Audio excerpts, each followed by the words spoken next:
Hello everyone and welcome back to The Letter. Last time we were here, we had a lot of new loot content because I completely forgot that Hana was possessed. Babysitting Kylie, the stress of finding an intruder in my home, not to mention those bloody eyeballs they left. I think I deserve a little break every once in a while, especially after going through all that in a single day. I can only be on the receiving end of so many unacceptable things within the span of a few hours, you know? As gracious as a host and person I am, my patience has its limits too. Although there's still that problem with Hana. I haven't forgotten that, of course, but that's why I hired Trocken. He's competent enough.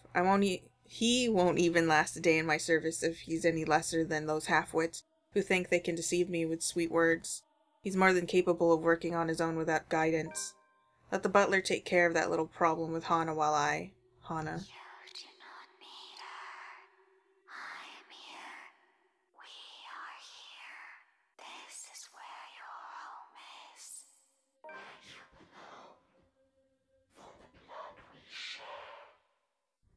Come back to us. How long has it been since? Johannes has never taken this long before. Surely there should have been an update by now, right? So why isn't there?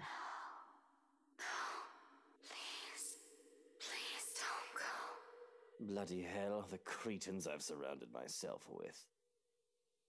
And isn't that enough reason to force myself out of bed? As it has always been the case.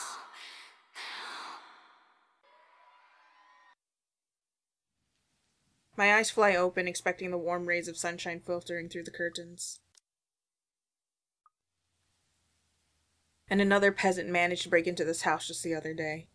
Isn't that enough reason to stay on alert? I'm fairly certain Trocken won't just enlist their help just for this power outage, only to leave me unprotected. We have a difficult friendship, so to speak, but I doubt that man is an opportunist. I'm holding the lives of his family in my hands after all. He knows what I'm capable of doing. He's not stupid enough to do anything that'll endanger them and save only himself. So where then? Only my footsteps echo along the dark passage, and I'm left gripping the handle of my pistol for some sort of comfort.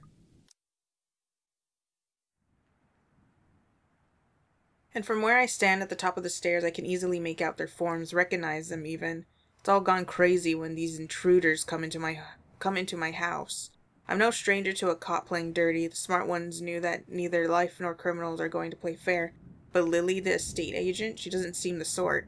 Not to mention Mint. Hana trusted her. I trusted her to be a professional at the very least, for fuck's sake.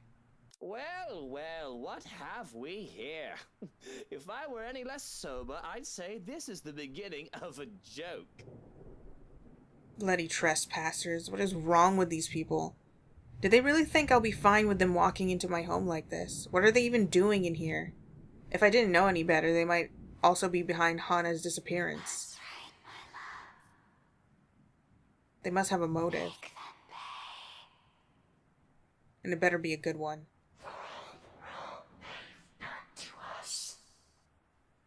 Or a bullet to the head is the least all of them will deserve. I don't make a habit of harming women, of course, but this is just crossing the line. Let's see. A real estate agent and an interior designer walk into a mansion. Thunder crackles once again, cutting me off. This time its sound hits close enough that it nearly feels as if the windows and the ground itself are rumbling. All is deathly still for a moment. I don't let it stop me, however, as I slowly make my way towards them, taking one careful step at a time, relishing the expression of fear in their eyes. I suppose there's something ominous in the setting, with the heavy rain outside and the lack of light here. Kind of like it, to be honest. Adds something to the atmosphere. I suppose I must look like a villain now. But short of me getting close to them, a noise to my left distracts me, briefly holding my movements, while curiosity takes over every murmur in my head. And it's a good thing, perhaps, that I did, because as soon as I look up, I see him. The detective from a few days ago, the one Lee mentioned. Just as he is about to jump down from the furniture that has somehow ended up piled and blocking the door to the parlor. What happened there? Did he really think it's alright to do that in other people's houses? Lout. Teach him, my lord. Put him in his place. My hand's already moving before any rationale can stop me. Fingers firm at my gun when I finally release the safety from it and take aim. Not at him, but at his friends. They are his, aren't they? Why else would they be here together? Doesn't matter, I know his kind follows some form of moral standard. He won't let an innocent be harmed, especially people he cares about. My finger on the trigger's more than itching to shoot, but I hold back. Sure, I could have taken aim at him. But more than seeing him bleed, I want to see the expression on his face when he realizes everything he's doing is futile. He's trapped. Lives are in my hand. His life's in my hand. Had I known there would be a party in my own home to people these days, I feel so left out. I can tell the exact moment the realization dawns on him. A short second of his body freezing and blood draining from his face as soon as his feet hits the floor and he looks up. He's already prey. Trapped by his own recklessness. Pathetic. And really, Lily, even you. Sir, this isn't what you're thinking. Well, obviously. What's your excuse? Oh, we're doing good, but... Sir, please. Oh, please, what? We need to get out of this place. Tut, not a good enough... Don't worry. I might consider Can't say the same for Feathers here. But really now?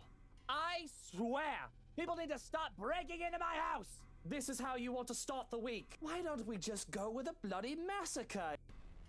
Just a passing remark, of course I'm not stupid enough to do something that will bring negative attention to myself. Reputation and all that. The thought of having bodies here, one that I'm not even responsible for, it's already too much. Nevertheless, joke or not, Feathers wastes no time drawing his own gun. Even if he knows it's already too late. Still he glares. Still he fights back. Now, Feathers, manners. You're in no position to be pointing that gun at people. There's no desperation in him like I'm hoping, just an annoyance flickering shortly before being hidden underneath a challenge. The likes of him are the kind of people I hate most.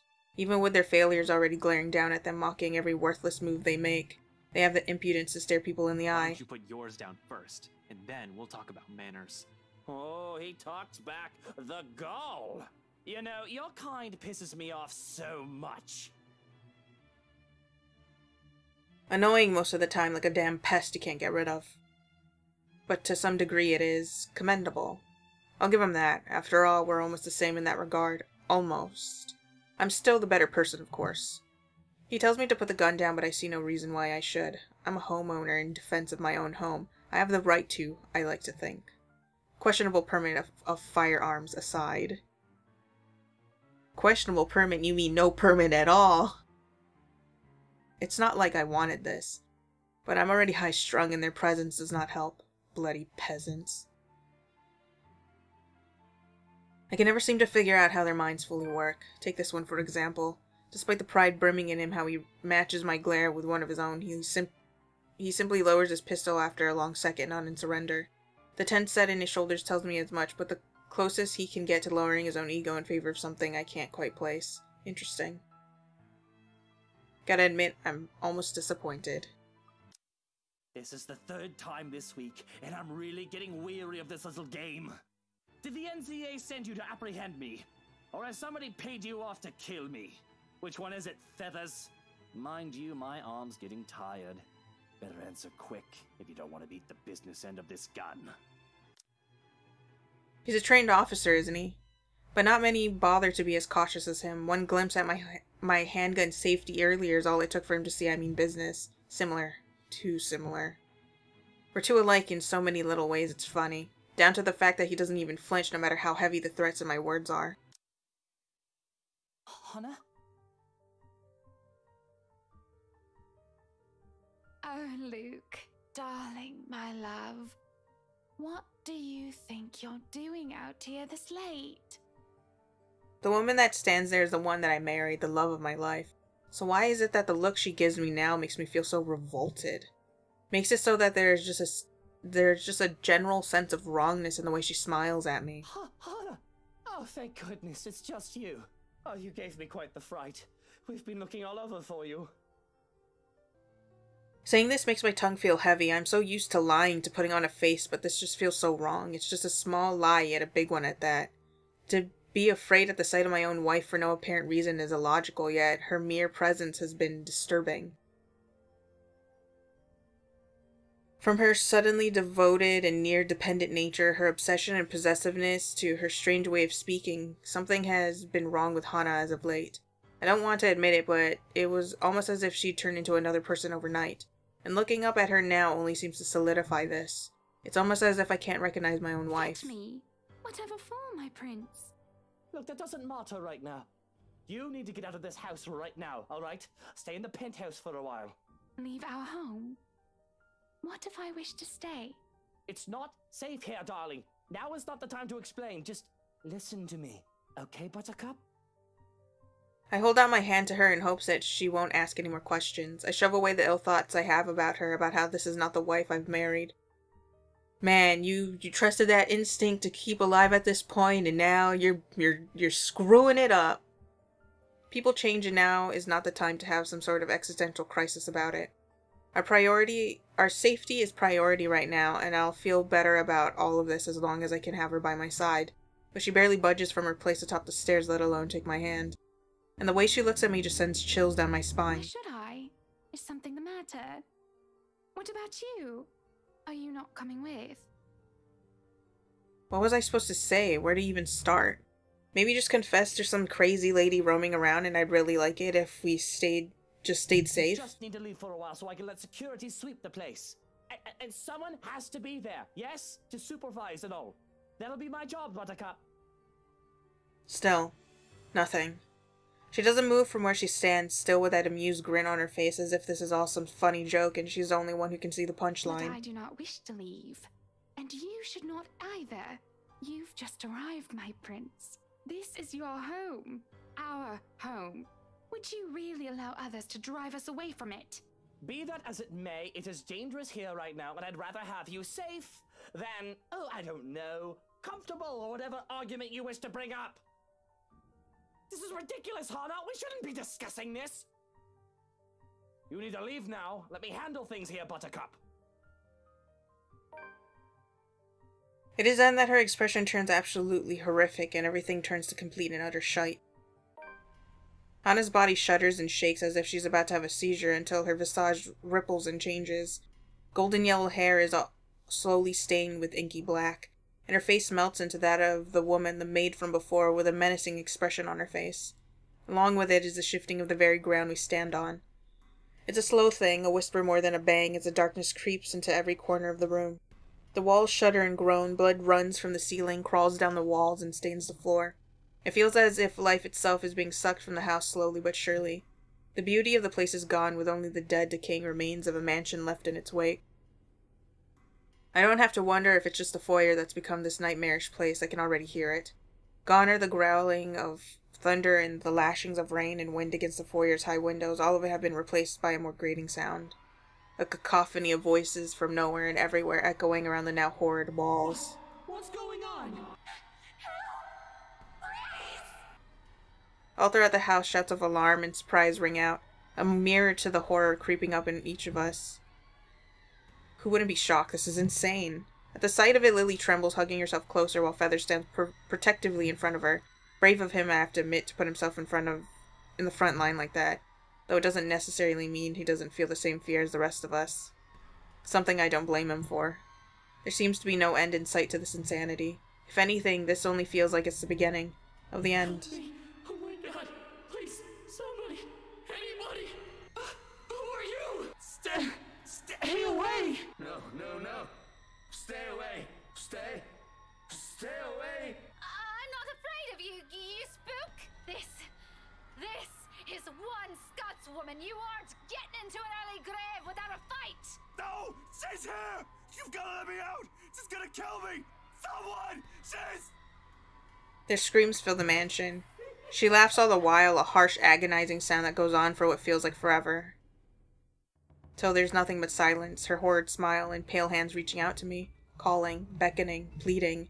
I'm terrified, I really am, like I should be, but I have never been one to truly stay afraid. I've long learned that fear will not get me anywhere. Cowering in a corner doesn't keep me safe, and it will not keep me alive, not like rage does. I've learned to use this burning hate inside of me to survive. There's no difference now. Stay away from me! Why do you wish to leave? This is where you belong, my lord. Remember the blood we share?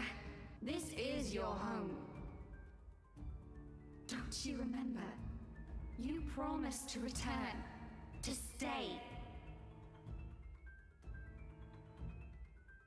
Together with me, with us, with people no different from you. Don't listen to her, she lies. I promised no such thing to anyone. We bought this house weeks ago. How should I know what she's babbling about? Terrible case of mistaken identity. That must be it. I don't know this woman, this monster. Why would I say that to someone like her? In my entire life, I've only trusted 2 people. Or I've only kept 2 promises. No one else. The rest of those who claim I promise anything to them can go fuck themselves. Bloody hell. I may enjoy the company of women, but I'm not an idiot to start spouting such nonsense. A line must be drawn, especially if I am to keep myself alive. Yet she still goes on, insists, making me appear a liar in front of these people. Of course you still deny it. Have you truly forgotten? You haven't changed, I see. Still a deceiver. She's lying! You see, my love, nothing has changed. Still no difference, you and I. Just like the rest of us. Just like every single soul in this putrid wreck. We've waited for so long. You can hear them, yes? Their pleas, their calls, their invitation. Come, my lord. The house seeks its master. She, the monster, reaches out again, her hands a gory, abhorrent sight, along with that smile spread across her face. My body's already moving on instinct, stumbling back one step at a time in a desperate bid to be away from her, anything to put distance between me and this vile creature. No matter what she says, I'm nothing like her. I need to get out of this house, out of this country preferably. There's nothing for me here, not anymore. With Hana beyond saving, no longer the same woman I knew, and Shraken likely taken by this woman, nothing's left to bind me to this wretched city. No, Johannes! Every time! Nothing's left to bind me to this wretched city. I can leave, My footsteps on something, sending me sliding back and flat on the floor. Beside me, a paper familiar flutters down. It's this thing again from the open house. Must have fallen from one of the peasants in the commotion earlier. For a moment they appear conflicted to see it in my hands, leaving the damn thing to simply bear its grisly message for everyone in the room to see. Help me, help me, help me. Is this it? What they've been telling us, why everything in my life has gone to shite? An invitation indeed. One I'm not willing to accept. Not any time. From the top of the stairs the creature moves again, drawing my attention back to her. Her gait remains slow and awkward as she walks forward, that smile never leaving her. But I won't give her the chance. I'm not dying here. I'm certainly not giving myself to a hideous creature like her either. Adrenaline kicks in, and despite panic gasps and worried glances from the people in the room, I pay them no mind as I reach for the main door end. Without warning, it slams open, revealing not the mansion grounds like I expect. Before my mind can even comprehend what's happening, black tendrils have already coiled tightly around my limbs, dragging every poison in the foyer in the room into the room. None of us even get to scream. Understand where your place is now, my love. You belong here. Is it so difficult to grasp? We've been waiting.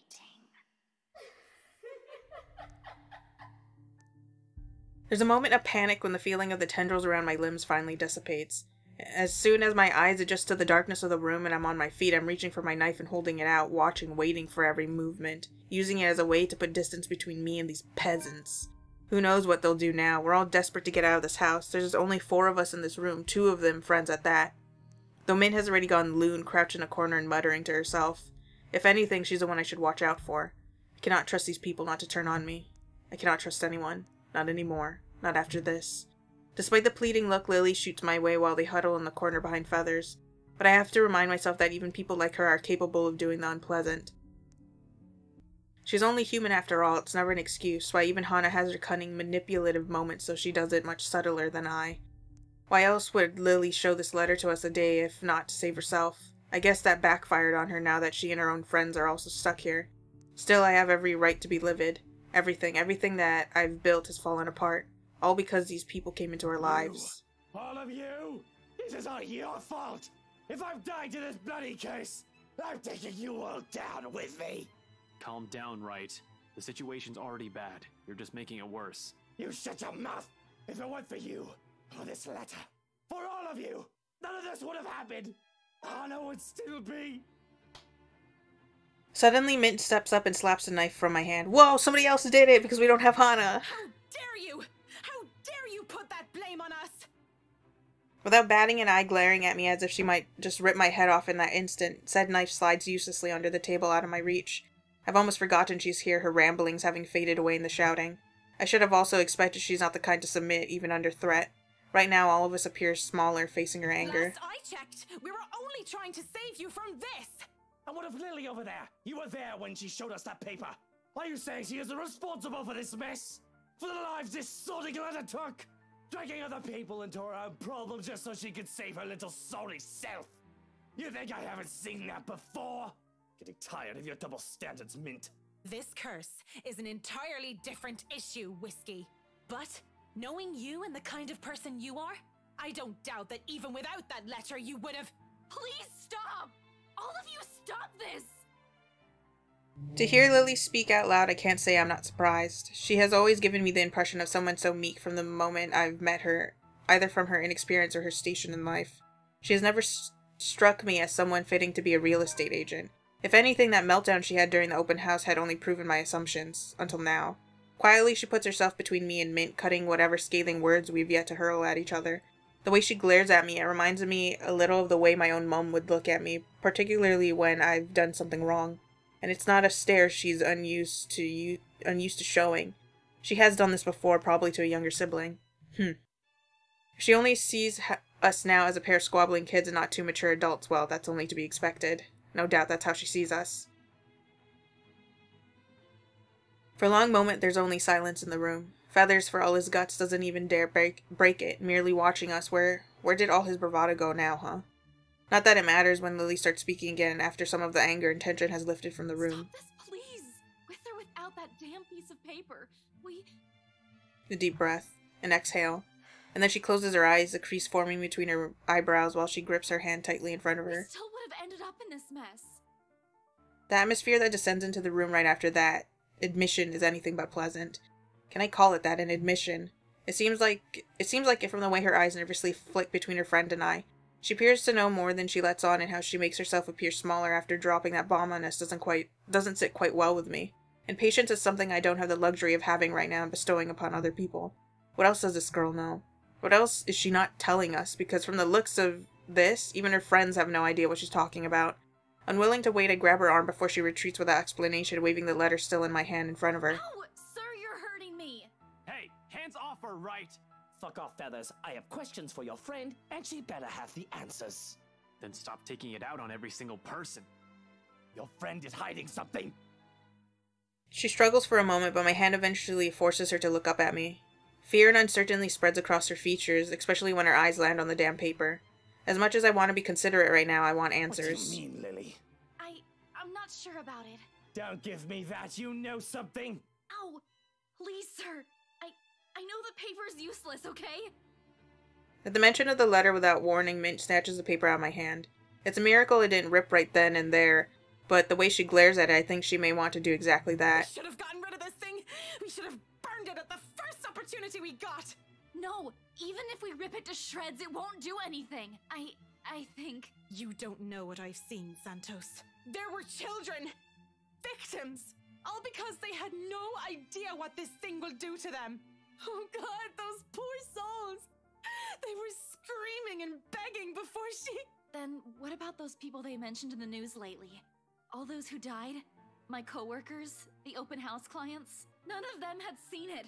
Even Rose. And yet they're all dead. I should know. That letter has been with me since I picked it up. And I swear I didn't make copies of this thing. Even if I wanted to save myself, I wouldn't do that to my friends. Or anyone. Is that what the trip to BRC was for? Yes, I'm sorry. I couldn't tell you guys until I was certain. None of you believed me the first time. I had to find proof. And yet we're all here. Are you taking me for a fool, Lily? Are you dumb? It's literally this entire mansion, Luke! You're supposed to be smart, you got this far. I have to go with Whiskey on this. Who knows how many has already seen this before you found it? This cursed thing has to go! We would have ended up here either way. Maybe? I really don't know. Isabella! Sir, please. All I know is that paper isn't the reason why all of this is happening. I'm pretty sure I've said this too the last time. It's like you're trying to convince people that this one thing isn't the case. It's supposed to be something else, but then you're not making your case by going, maybe, I don't know. Like, you're already in the situation, you might as well be confident about it. Because either way, you're probably gonna die. There's something else. Maybe it's this place that's the problem. Maybe it's this we should be getting rid of. What? You mean we burn this place down? I still think we should get rid of this letter before we start thinking of destroying a place with some historical value. What? No! We are not burning a multi-million-pound mansion, you peasants! I just spent a fortune on this! Bloody fucking hell! Not only do I have trespassers on my property, but they're also arsonists! Oh yeah, and then even the Hana ghost was saying, oh, we're not gonna leave this place. Like, wouldn't that click? Wouldn't you understand? It's not the letter.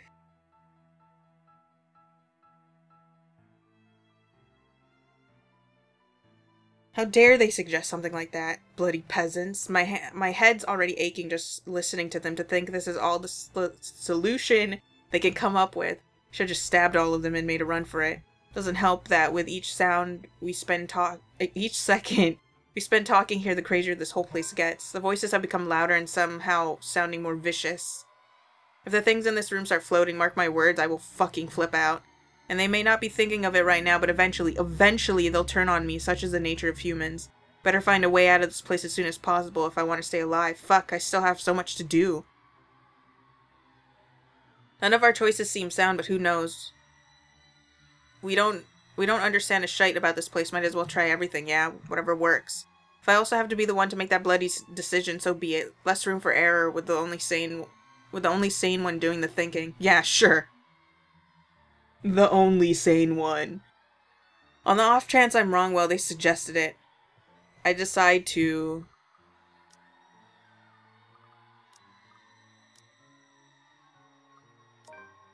Going to regret this, I will. But with these cries growing louder, this has become the easiest decision I have ever made. I'm getting tired of hearing her sobbing, really. It's just irritating. Isn't she getting tired of it? Besides, everyone has to act fast, think fast. I need to make things more complicated. No need to make things more well, I do. I need to make them complicated. It started here, why won't it end here? If what Lily has said is true, then there's all the more reason to destroy it. Put an end to this madness before someone thinks of putting this blasted place up in the market. When I get out of this place, I swear I'm suing a bunch of people. Run the estate company to the ground if need be. We spend millions, damn it. Millions!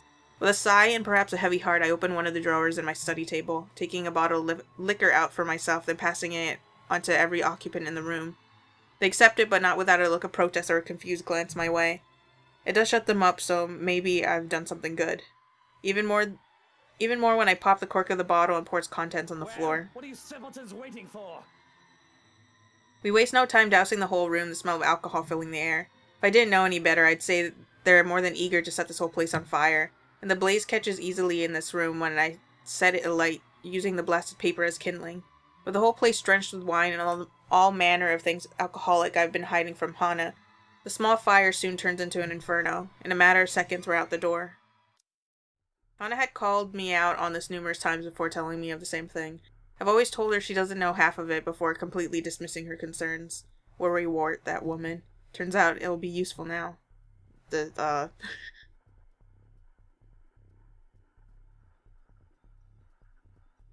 is in regards to all the alcohol that he has around the house.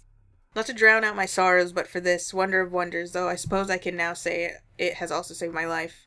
But there's no time for some introspection now, because with each room we pass and burn, the place also becomes easier to navigate, as if it's slowly righting itself, returning to what it's supposed to be.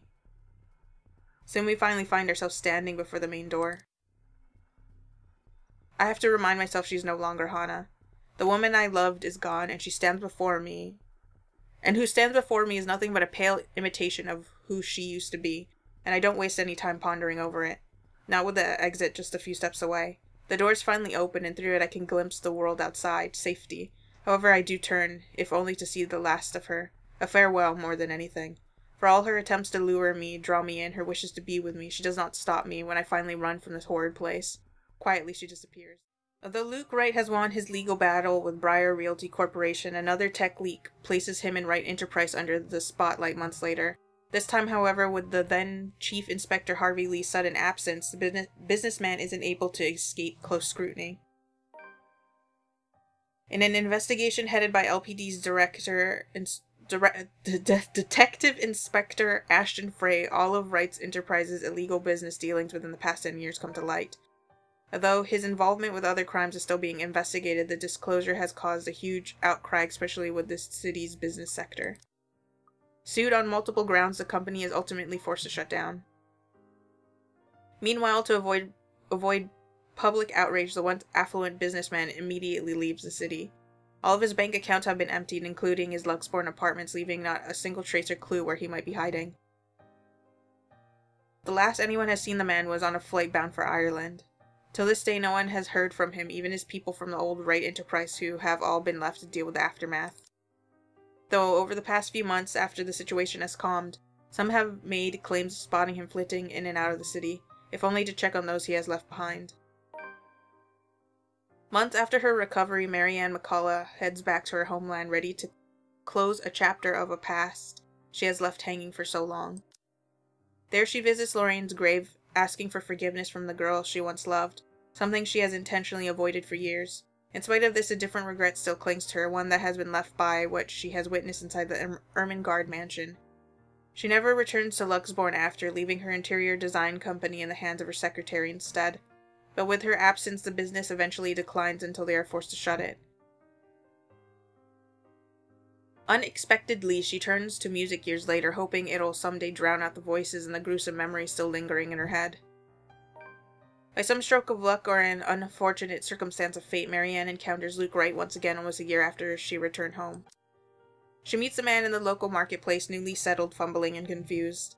Although her opinion of him remains ambivalent at best, she reluctantly offers help, especially after seeing him stumble on his Gaelic more times than she deems acceptable. And it becomes a start. Not to close friendship by any means, but perhaps something akin to it. And on better days when vitriol and scathing words don't get in the way, there is only the pleasant companionship one offers to the other. Casual visits to the other's home, sharing a bottle of wine or two, and simply talking about anything under the sun. A comfort after their mutual loss. Something they both eventually learn to appreciate with time. With her newfound courage, Isabella Santos finally chooses to pursue what she really wants for herself. Between the lingering trauma and their measly attempts at normalcy, both Ashton and Isabella know that things will never be the same. Gone is their friendly banter and rapport, as are their petty arguments and light teasing. After all that has been said and done, it's only sensible for things to fall apart the way it all did. It is inevitable, so to speak. Oops. Yet in brief moments when their eyes meet and a last stolen glance is given, a shadow of it can still be seen in them. A quiet, steadfast thing that remains, a trace what could have been had things not crumbled. Neither holds on to it, of course, as much as they wish to. Both of them think it's already far too late. They can only walk away from it and leave nothing but a heavy regret in their wake. It seems so cliché, like a death trap from an old horror movie. It may very well be a dead end down there, hopefully not literally. Though I have no reason to fear for my life, it is hard to think I will be in any way safe if I continue in there. The thought makes a chill run down my spine, and nothing is as paralyzing as what I hear next. It's distinct and alien, it's enough to make me look nervous at what I might see there. Behind me, I only see... Lorraine! You're here! I thought I would never see you again. I can't even question how in God's name this is possible. Seeing her there fills me with such a strange feeling of relief. I had told myself I was ready to move on, yet here I am, ready and willing to just embrace her back again with open arms.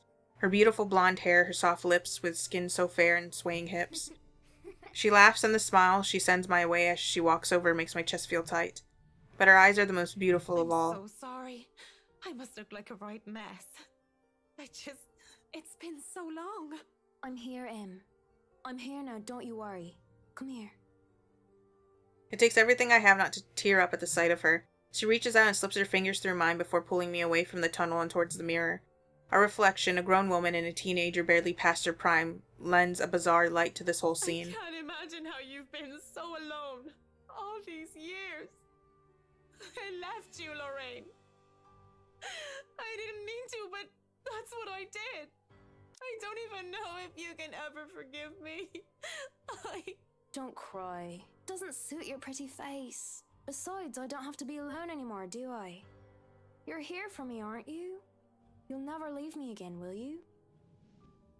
My mouth goes dry as she looks at me. This isn't the plan, this isn't closure. Yet her hand in mine makes me believe that this is real. She's real, and that's all that matters, nothing else. Yes, of course.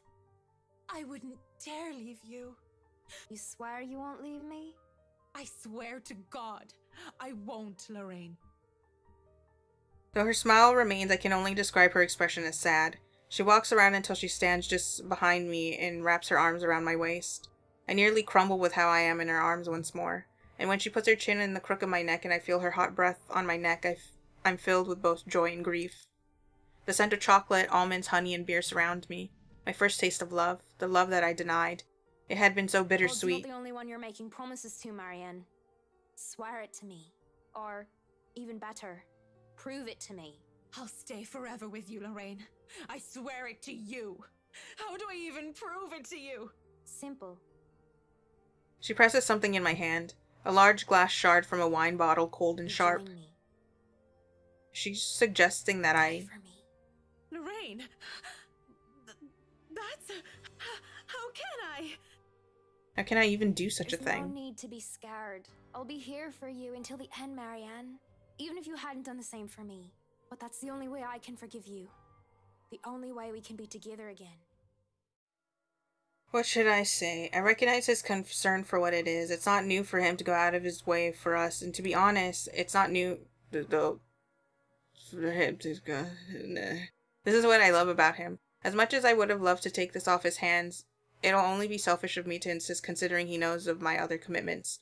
To do so feels like I'll be trampling on that kindness he seldom offers to anyone. Sorry for putting you up to this. Nah, don't mention it. You've got other things you need to worry about. Take care of those first. I thought this was Isabella. This is Rebecca. This is a small thing. I still owe you one. Oh, I can name a few things you can do about that. You know, there's this ice cream shop that opened near the movie house. I could use... Okay, let's stop right there. That's enough. On second thought, maybe I'll just think about it some other time. Harsh. We both laugh, the sound lighter and more comfortable. Like the old days when a wayward 26-year-old is at the bottom of the list we need to worry about. This is how we find a common ground. We may not agree on a lot of things. We may see things the way the others does, but the give and take is something we've learned to get used to over the years. Whenever it's like this, confidence in him is the least I can offer as thanks. Really? Thanks for this, Ash. I'll let you know what happened afterwards, I promise. I'll call you later. You have a good day. Bye. I admit the way he puts it isn't comforting enough. He can be blunt like that, so many unknown variables, so many words left unsaid. If you want, I can get you that ice cream thing you mentioned tonight. As thanks. Just as thanks for all the trouble I've caused today. Believe me, I'd love to take you up on that offer, but I've got something on my schedule this evening. Maybe some other time? Thanks a lot, Becca. There's a short pause before he cuts the call from his end, and once again I'm alone with my thoughts.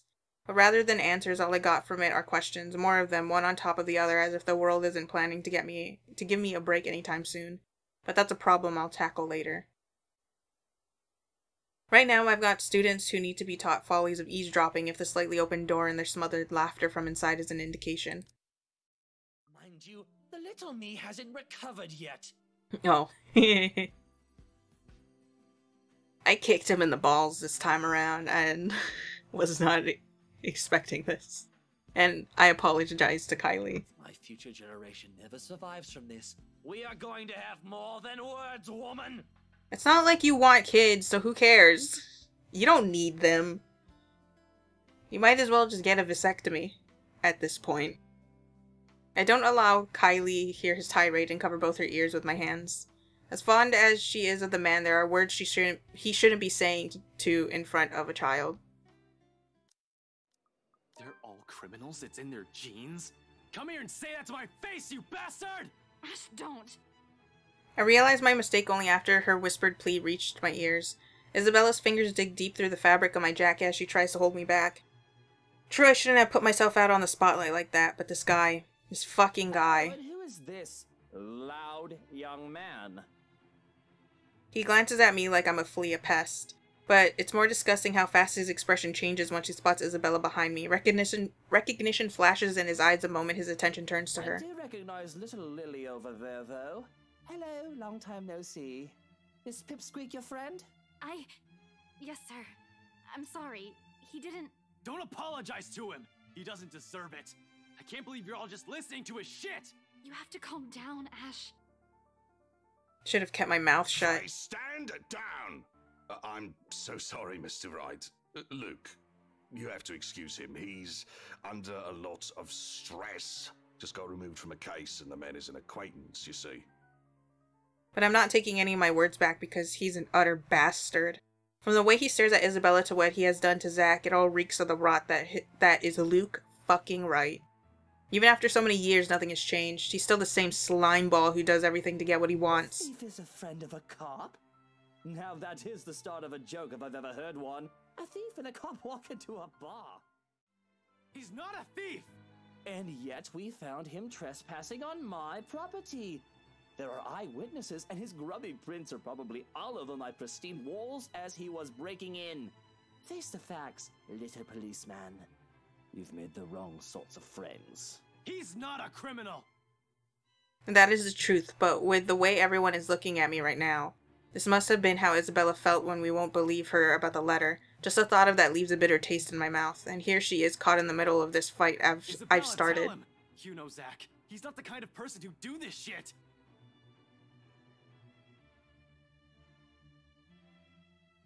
Different line. He's not the kind of person who'll do what this scumbag's accusing him of. Ash, we both know that. But yelling at him won't help Zach at all. Please. Calm yourself, Frey. Unless you want me to throw you in a cell myself. I understand you're upset that your friend is locked up, but the law is the law. And don't you worry, I won't be pressing charges against you. I don't know what charge, but I'm sure I can think of something if I need to. Do put a leash on your boyfriend, Lily. He might hurt himself. Being that angry can't be that good for his health. I'm livid. Fists clenched and jaw tight. I'm nearly ready to just sock this guy good and make do on that promise of a right hook. My frustration about it all must have shown because only now do I realize that aside from Isabella, the other officers have also jumped in to hold me back all this time. They don't even let go of me, not until I put a good distance away between me and Scumbag, and it's awkward going from there.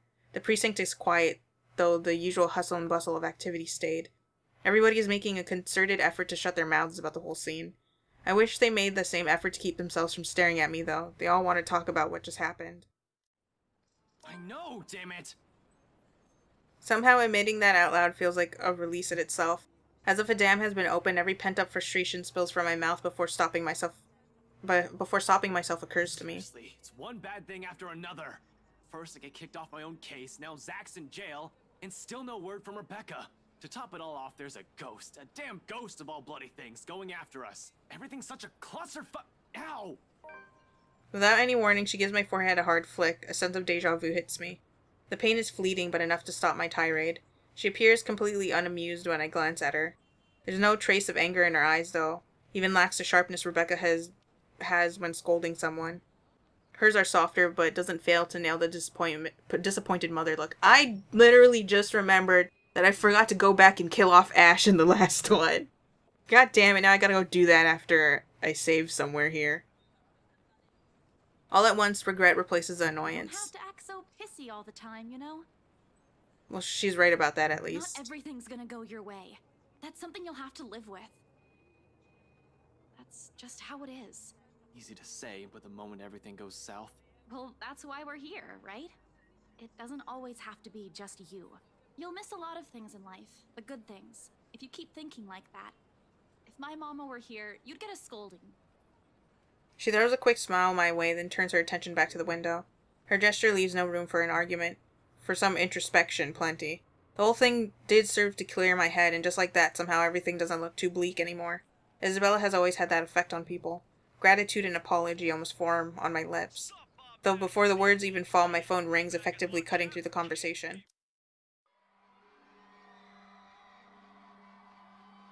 Some are merely vague, blurry shapes, while the others display vividly.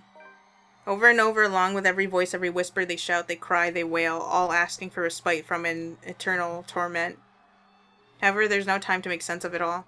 Amid the discord and the noise, something whizzes past, too close, too swift. A brief, keen blur that barely registers in my eyes, like an arrow quickly finding its mark and heading straight for her. Time slows to a stop.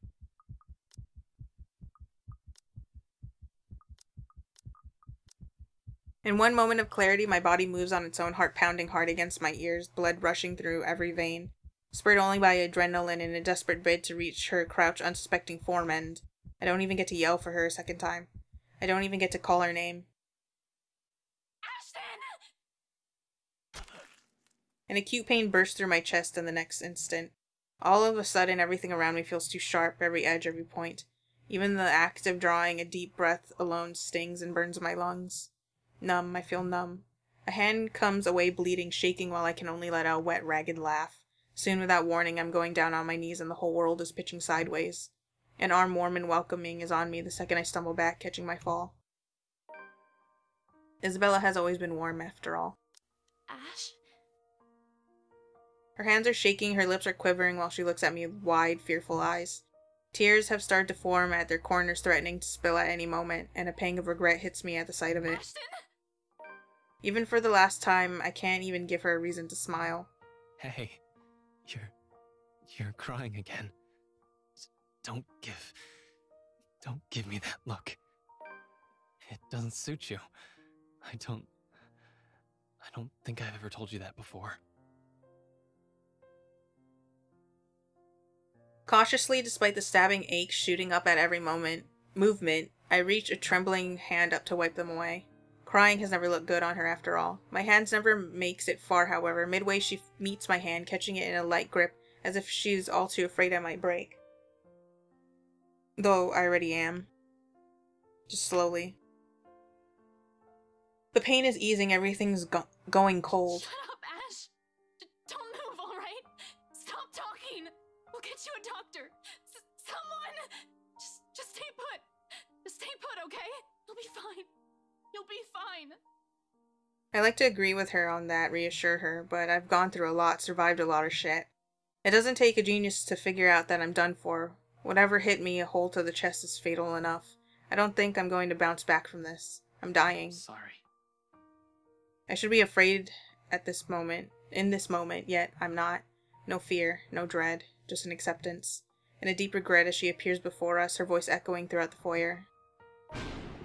At the top of the staircase, Hannah Wright stands there, pale as death and expression eerily calm. Can't help but think there's something wrong. My gaze darts around, wary of her, but soon enough I realize what's wrong when she speaks. She's wrong. I told you, didn't I? Everything you're doing is useless, Ashton Frey. I did not die alone. Right next to my missing security detail, as it turns out. Did everyone go? There were two, weren't there? Strachan had two blokes posted to stand guard for the night. Might be panicking for a bit earlier, but I'm quite sure I haven't gone delusional yet. What, did both of them decide to take a break because they think their master's already sound asleep and will be looking for them? Nitwits. I know assassinations happen very rarely these days, and even less in a peaceful city like Lugsborn, but bollocks.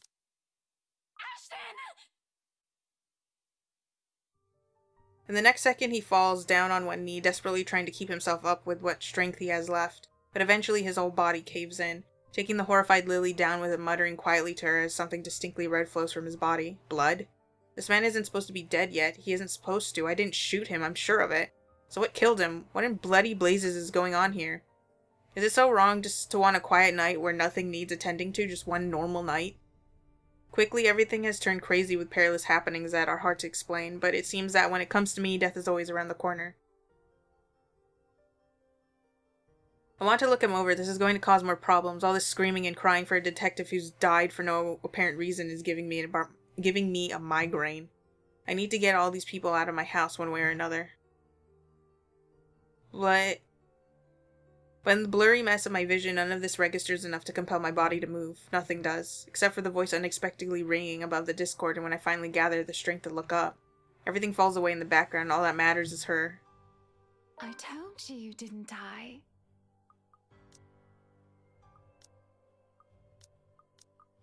Everything you're doing is useless, Ashton Frey. And now, you're dying. Hannah? Oh, Luke. Darling, my love. The woman that stands there is the one that I married, the love of my life, so why is it that the look she gives me now makes me feel so revolted? Does she not see the detective's dead body? Maybe just confess there's some crazy lady roaming around, and I'd really like it if we just stayed safe. Lily trembles. Brave of her, though, I have to admit to not just run at the first sign of trouble, and I'm not sure how she can even keep herself together having witnessed the death of a friend, or is he a lover? Not that she has any other choice in this. There seems to be no end in sight to this insanity. If anything, this only feels like it's the beginning of the end. Oh my god. Stay. No, stay. This. No! She's here! Someone! I'm sorry.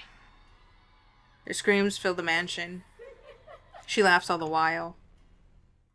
Until there's nothing but silence. I reach for my knife, using it to put distance. Who knows what they'll do? We're all desperate to get out of this house. There's only 3 of us in this room. No man has already gone loon. If anything, she's the one I should watch out for. I can't trust these people not to turn on me. I can't trust anyone. Not anymore. Not after this. Despite the pleading looks, Lily shoots my way while they all huddle in the corner. But I have to remind myself that even people like her are capable of doing the unpleasant. She's only human after all.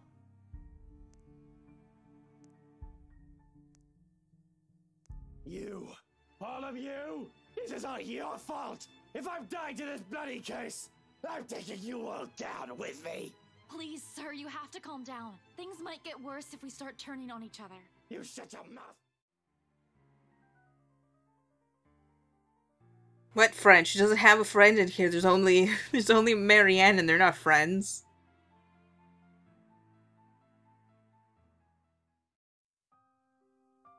An investigation headed by the newly appointed Chief Inspector Abigail Harris, Olive Wrights Enterprises' illegal business dealings within the past 10 years come to light. Although his involvement with other crimes is still being investigated, the disclosure has caused a huge outcry, especially with the city's business sector. Isabella Santos leaves Luxborn City a month after the fervor over the incident has died down, returning home to the Philippines broken and scarred despite her smiles. Regardless of her family's encouragement to take up art again, she refuses, never picking up the brush again, afraid of what she might create with the images having never left her. Even with her dreams, she chooses to live a quiet life supporting them, though they already have more than enough to keep them afloat for years. She rarely speaks of what happened at Luxborn, perhaps the only time she has ever done so are during her visits to her father's grave.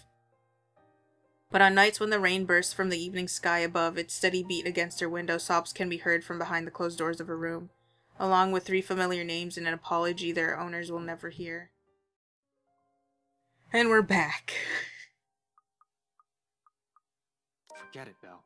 You're not going back to that mansion. But Ash, what about... This isn't up for debate.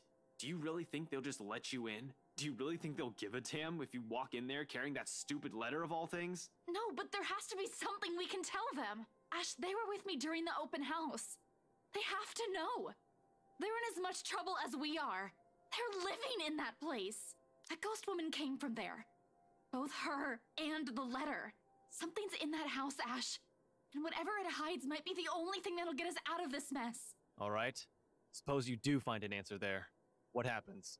Let's say that by some dumb luck, you got inside and found something. I don't even have to bring up what they did to Zach. In fact, what they'll do to you is the least of our problems. What if you see her again?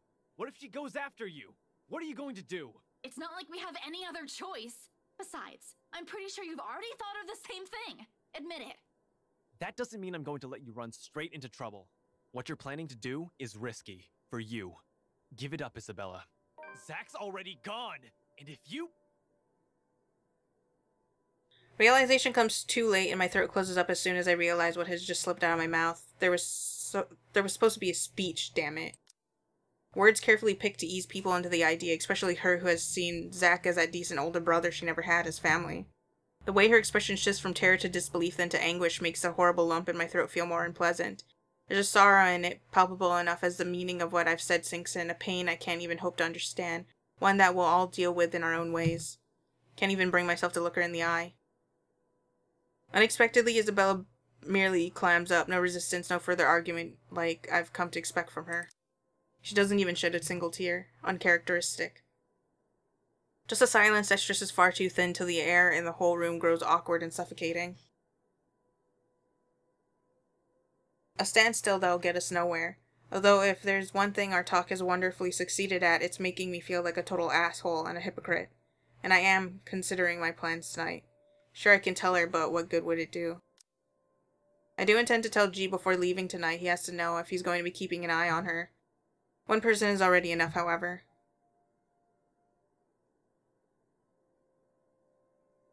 Hell, simply letting someone in on the plan makes me iffy. Broadening that circle and revealing too much would just cause another pointless concern. But someone has to be aware at least where I'm heading off to, in case things don't pan out. Expect the worst, if I've only intended to do a quick survey of the place. In my own words, risky. Isabella doesn't need to be burdened with the worry my entire scheme entails. I like to think that yes, to some extent she understands, even if she does not entirely agree with me. The dilemma is clear in her. Otherwise her scowl wouldn't have a deeper set to it, her lips wouldn't be pressed in a thin line, or her hand would no longer be balled into fists. She wouldn't push that argument if she doesn't, and I know she has no lack of things to say. Maybe it's because she has already thought of the same thing. Maybe my words have made her come to her senses. Either way, it's best that we simply leave it here for now. I've already said enough. Without another word, I stand up. At the same time, footsteps shuffle from the pub's entrance and cheerful chatter suddenly fills the room as a group of people enter. It's all the distraction I need. Muttering excuse, I beat a hasty exit out of the main lounge and leave her on her own despite the disappointed look on her face. Before Isabella can say what she's been mulling over. Before the last imploring glance she directs my way forces me to change my mind. It's another lasting image that firmly etches itself in my memory, one that spurs the conscience among other things. I just hope I won't regret what I've chosen for myself tonight. Zach wasn't even able to put up a fight. If I get caught, no one else will be able to fix this. So full of yourself, aren't you? This time I'm sure. There's really a voice. Well, voices. Despite standing only a few paces away from the exit, I find myself stopping and looking for it. Searching the immediate surroundings for the familiar form of the woman, I don't even have to venture too far from where I'm standing. What about Zach? Wrongfully accused, and you couldn't even get him out. What about Becca? Oh, the way she fell to her death, while all you did was watch. Someone's dead because of you. You're the one who took that letter off Isabella's hand that day. You're the one who opened it.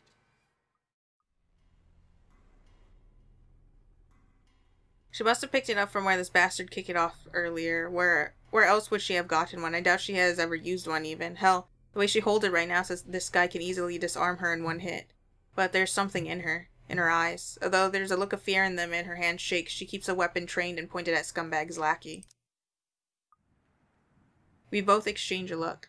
One that I absolutely don't like. We need to get out of here. Screw right. I need to get her out of here. Luckily, we're in the kitchen. We have two ways out, the back door and the cellar offers. Except the hatch won't budge when I pull it, and neither does the back door. As if something has locked it firmly on the other side, Isabella also gives it a few tries, but even then it won't open. There's a long bout of silence in which we simply look at each other, likely sharing the same thoughts. We're trapped. Something or someone has intentionally led us here. Fuck. In that same moment, once realization dawns in, something shifts again. Blood. Briefly, Isabella hesitates mid-climb and looks back at me, eyes asking for some sort of confirmation from me. I'll watch your back. Surprisingly, she follows without any protest, not that there's any need to. Sometime after entering this room, the whole place has calmed down. No wails, no whispers, just a silence too deafening. But I'm not letting my guard down until she's on the other side of this nightmare safe. For all I know, this may just be the calm before another storm. Without further incident, however, Isabella makes it to the other side and following after. However odd this hush is, I turn my back from it and climb up. It's a tight fit, but I manage to squeeze myself in. I don't think little Luke is up for some fun just yet either. Not after the blow he had been dealt with by a violent ginger harpy. It does hurt me to see her upset because of something I've done or said. It always does. One can't always get his or her way, though, at least. Society would like you to believe in order to soften the blow of disappointment.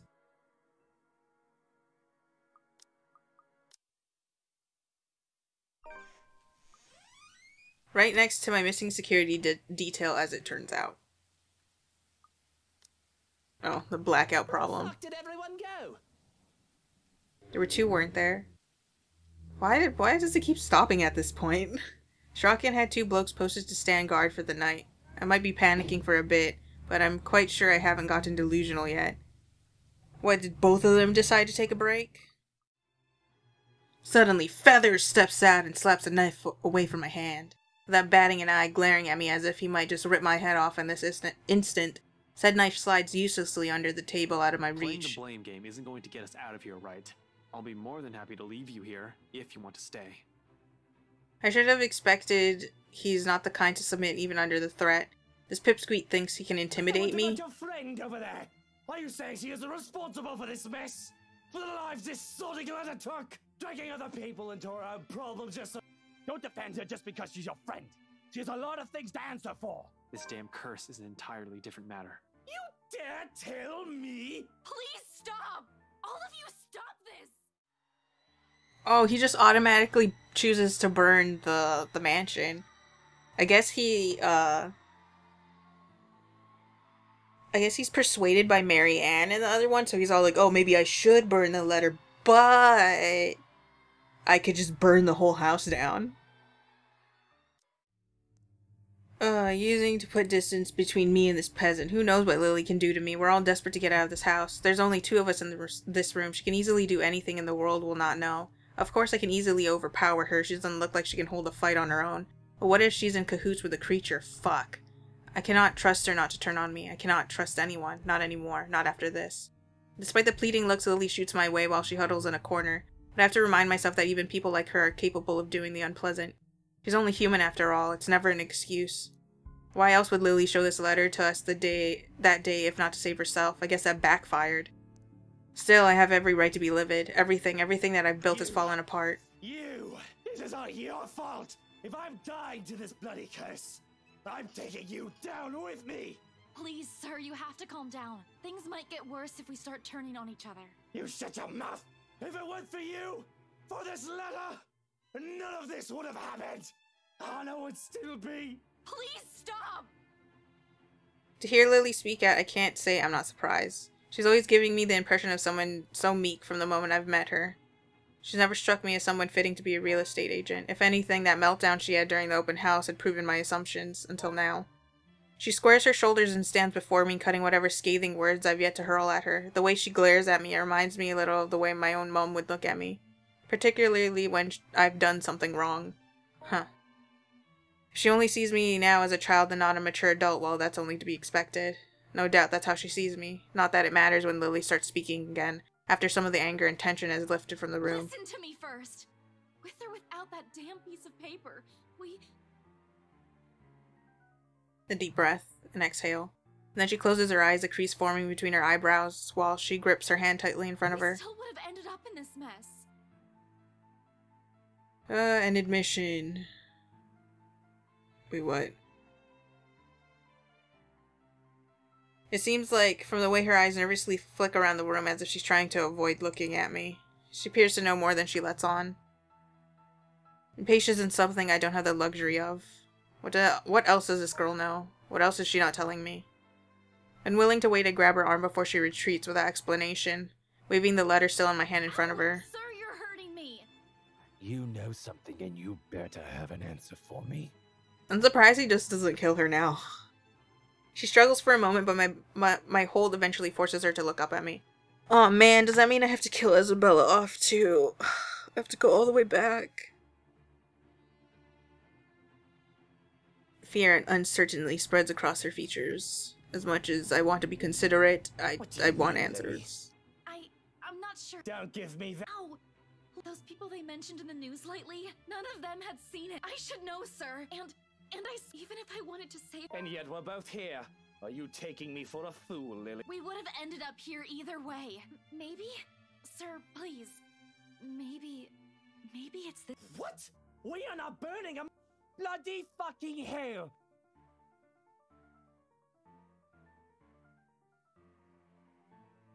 My head's already aching just listening to her. To think this is all the solution she can come up with. I should have just stabbed her and made a run for it. It doesn't help that with each sound we spend... Each second... God, why do I keep saying sound? We spend talking here, the crazier this whole place gets. The voices have become louder and somehow sounding more vicious.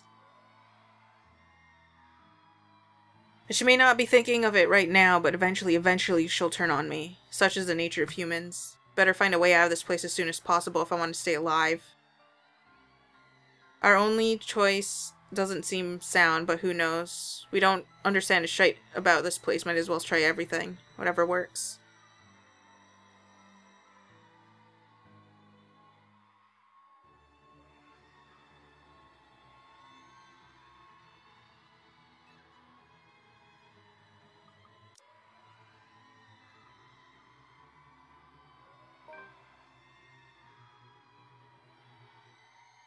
Well, what are you waiting for?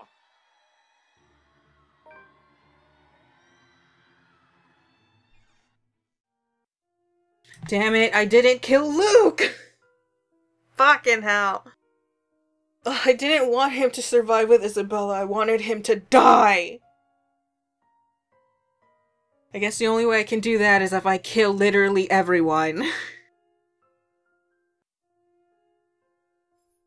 I guess, I really hope it doesn't give me a whole lot because I'm gonna tack it on to here.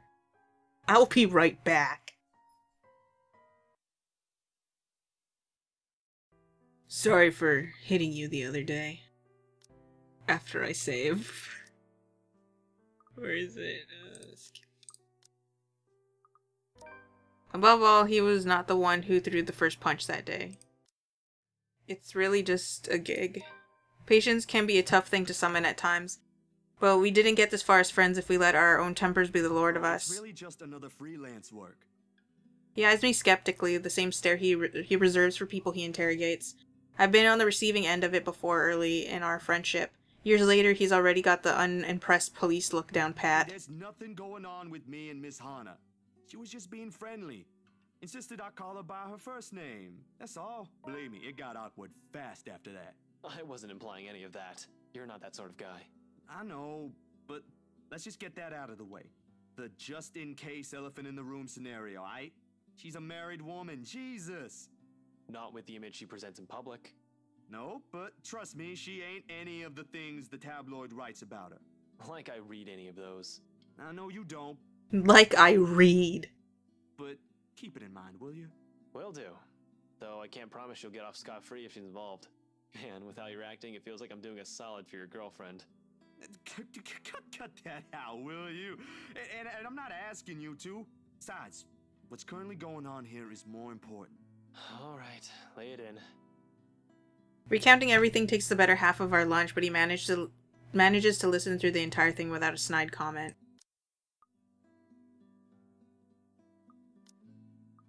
I hate when it does that. A feat in itself, actually. At the end of it, Ash merely nods, takes out his phone, and excuses himself. Off to a far corner of the cafe for some privacy, if you can even afford to have such in a place as public as this. He returns in a little while and hands me a small card. I can't stop you if you're willing to believe in this crap. Give this guy a call. You're better off talking to him than me. He's at the public library now if you want to catch him there. He used to be my professor back in the university. Oh, no, I don't think that's... Go on. I already gave him a heads up. You know I can't help you out, man. He gives my arm a tap and walks off, mumbling about checking back how things are at the precinct. I got a little brain stutter, sorry. I don't see his face when he leaves, but I know this is his own way of helping out despite what he doesn't voice out. Of all the places it never crosses my mind I'll end up wandering into the public library today, considering I rarely ever visited.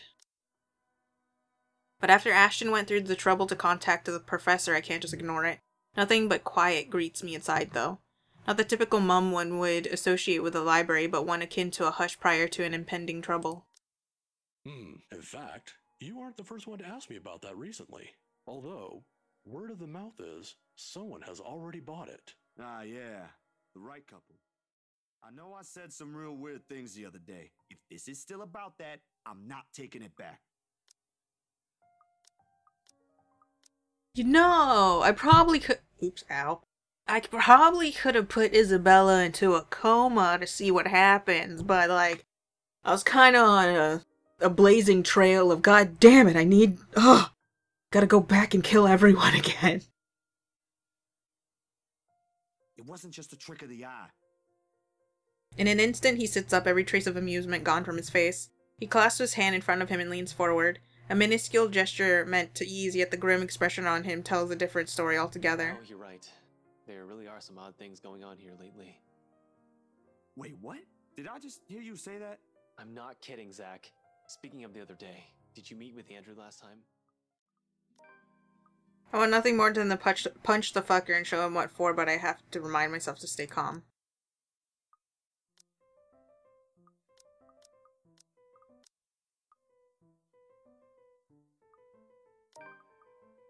I really wish they didn't look at me like that. This is their decision to make.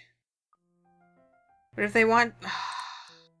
I thought... this is their decision to make, but if they want to ask for a professional's point of view, I'd be happy to give them my 2 cents. Still have a garage. See? Marianne agrees with me. Thank you. But the structural integrity of the mansion might be at risk if we try to turn the dining hall or any of the rooms into a garage. Taking down one of the exterior walls might hit one of the support beams. And with a mansion that old, I'd rather not risk it, especially without closer inspection. There's always compromise, of course. I suppose that's better than nothing. Better than flat out saying no. Mrs. Wright does have a point. There's plenty of space for a garage outside of the mansion itself. If you'd like a covered parking space, we can arrange something on the grounds instead. Then we better go there. I want to see where we can build a garage. Yes, no time like the present. You want a thorough inspection? Might as well do it now. We actually took another look at the property yesterday, though it was brief. But I'm sure you would want to see it yourself, to spot anything we might have missed. It's not like I have much of a choice, do I? And right after I made that promise, she could count on me. Damn it, if only I'd... Figures, huh? Turns out, I'll mess this up too, huh? In truth, I don't know how to answer that, or if he's expecting any from me. It's one of those questions where there's really no exact answer to, same with those little regrets now surfacing lingering. Any other day I'd tell him exactly how I see it without wavering. That, no matter how, there's no way we could have prepared for this, no way we could have known things would lead to this. But those are opinions better left for another day, when we're hurting less, when we aren't reeling from what has been haphazardly thrown at us. Ashton does not look up from his work when I approach. He is, however, considerate enough to make room for me in that little space. In what little space he's made for himself amidst the room's mess. In the little time he's been here, he has made much progress cleaning up the corner of the room he picked. 2 boxes have already been filled, taped, and set aside. Now he's already working through the photos taped on Isabella's fridge, carefully putting them all in a neat stack beside him. With nothing else to say, not even a clipped greeting, we both simply lapse into silence, working diligently through the clutter of papers and books around us, sorting everything into the boxes. This pile will immediately be sent to her family. It's important. A collection of postcards goes into this other box for shipments at a later date. Her younger siblings will love it. Only a few soft grunts and hums are exchanged between us until the minutes blur and we've found a rhythm. One that's only broken when Ashton chuckles. An odd thing to hear in the heavy silence of the room, and it prompts me to look up from my own work puzzled. He's staring at one of the remaining photos still fixed to the fridge's door. Moments later, after a bit of his amusement has died down, he reaches for it. It's an old photo of the 4 of us. Taken a few years ago, after 2 or 3 years probably, I can't remember now. Isabella has always been the one to remember these sorts of things. Although at the moment the picture isn't the most flattering thing to look at after she drew over Ashton's face. None of it seems to bother him though. In fact, with the manner he's staring at it, it's as if he's holding the most precious thing in his hands right now. A tender smile is on his lips, and for the first time in days his eyes are bright with something close to fondness. Really, scaredy cat? A mustache? I expect more from you than that. She was such a child sometimes. Worse. She's clumsy, a scatterbrain, and a crybaby. In the 5 years we've known her, she got us into all kinds of trouble. More than I can count. Honestly, she barged into our lives with all the subtlety of a bulldozer. The way she came in leaves a terrible impression when you think about it. Who does that? It sounds like a complaint on all fronts. There's not even a hint of humor in it. Wherever I look at it, I'm inclined to think he really means all of it. But this is Ashton. Sometimes, despite what he says, his words carry a completely different meaning beyond what he chooses to convey. It's all a matter of looking beyond it past his unnecessary criticisms and blunt declarations.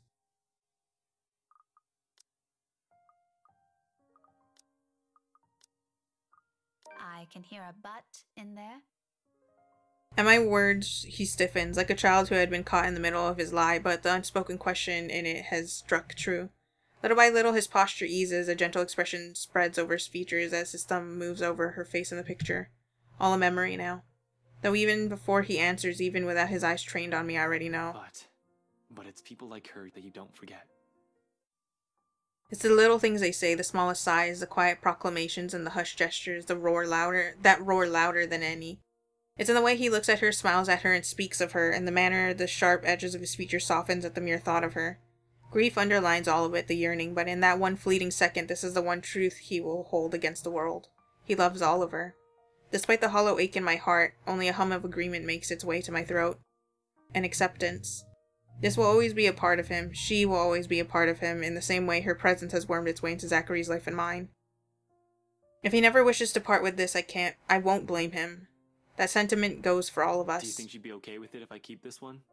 Out of everything, you want a photo where she doodled on your face? What's wrong with it? I think it looks very tasteful. 11 out of 10. I'd even put it on Shirley's dashboard. Belle would say your taste sucks. She'd say more than that. She'd probably call me an asshole while she's at it. You know she didn't mean that. For a long moment he's quiet, as if he's weighing his next words. Outside, a soft breeze rustles the few trees within the vicinity, and the gentle tweets of the birds have begun to blend in with the distant noises of the city. The world is waking. Along with it, Ashton releases a sigh, softly under his breath, but weighted with all that he's hanging on to. No, she never did. Then gently he sets the photo on a nearby table separate from the stack on his left, right beside a small Lucky Charm. A light draft blows from the open window, sending some of the papers around us aflutter. But the lone photograph on the table, that one remains, another memory to keep. However, today isn't the time for those. No further words are exchanged after that, and perhaps it is for the better. We manage to pack most of Isabella's belongings by the time all of us have to leave for work, but at the threshold we all hesitate.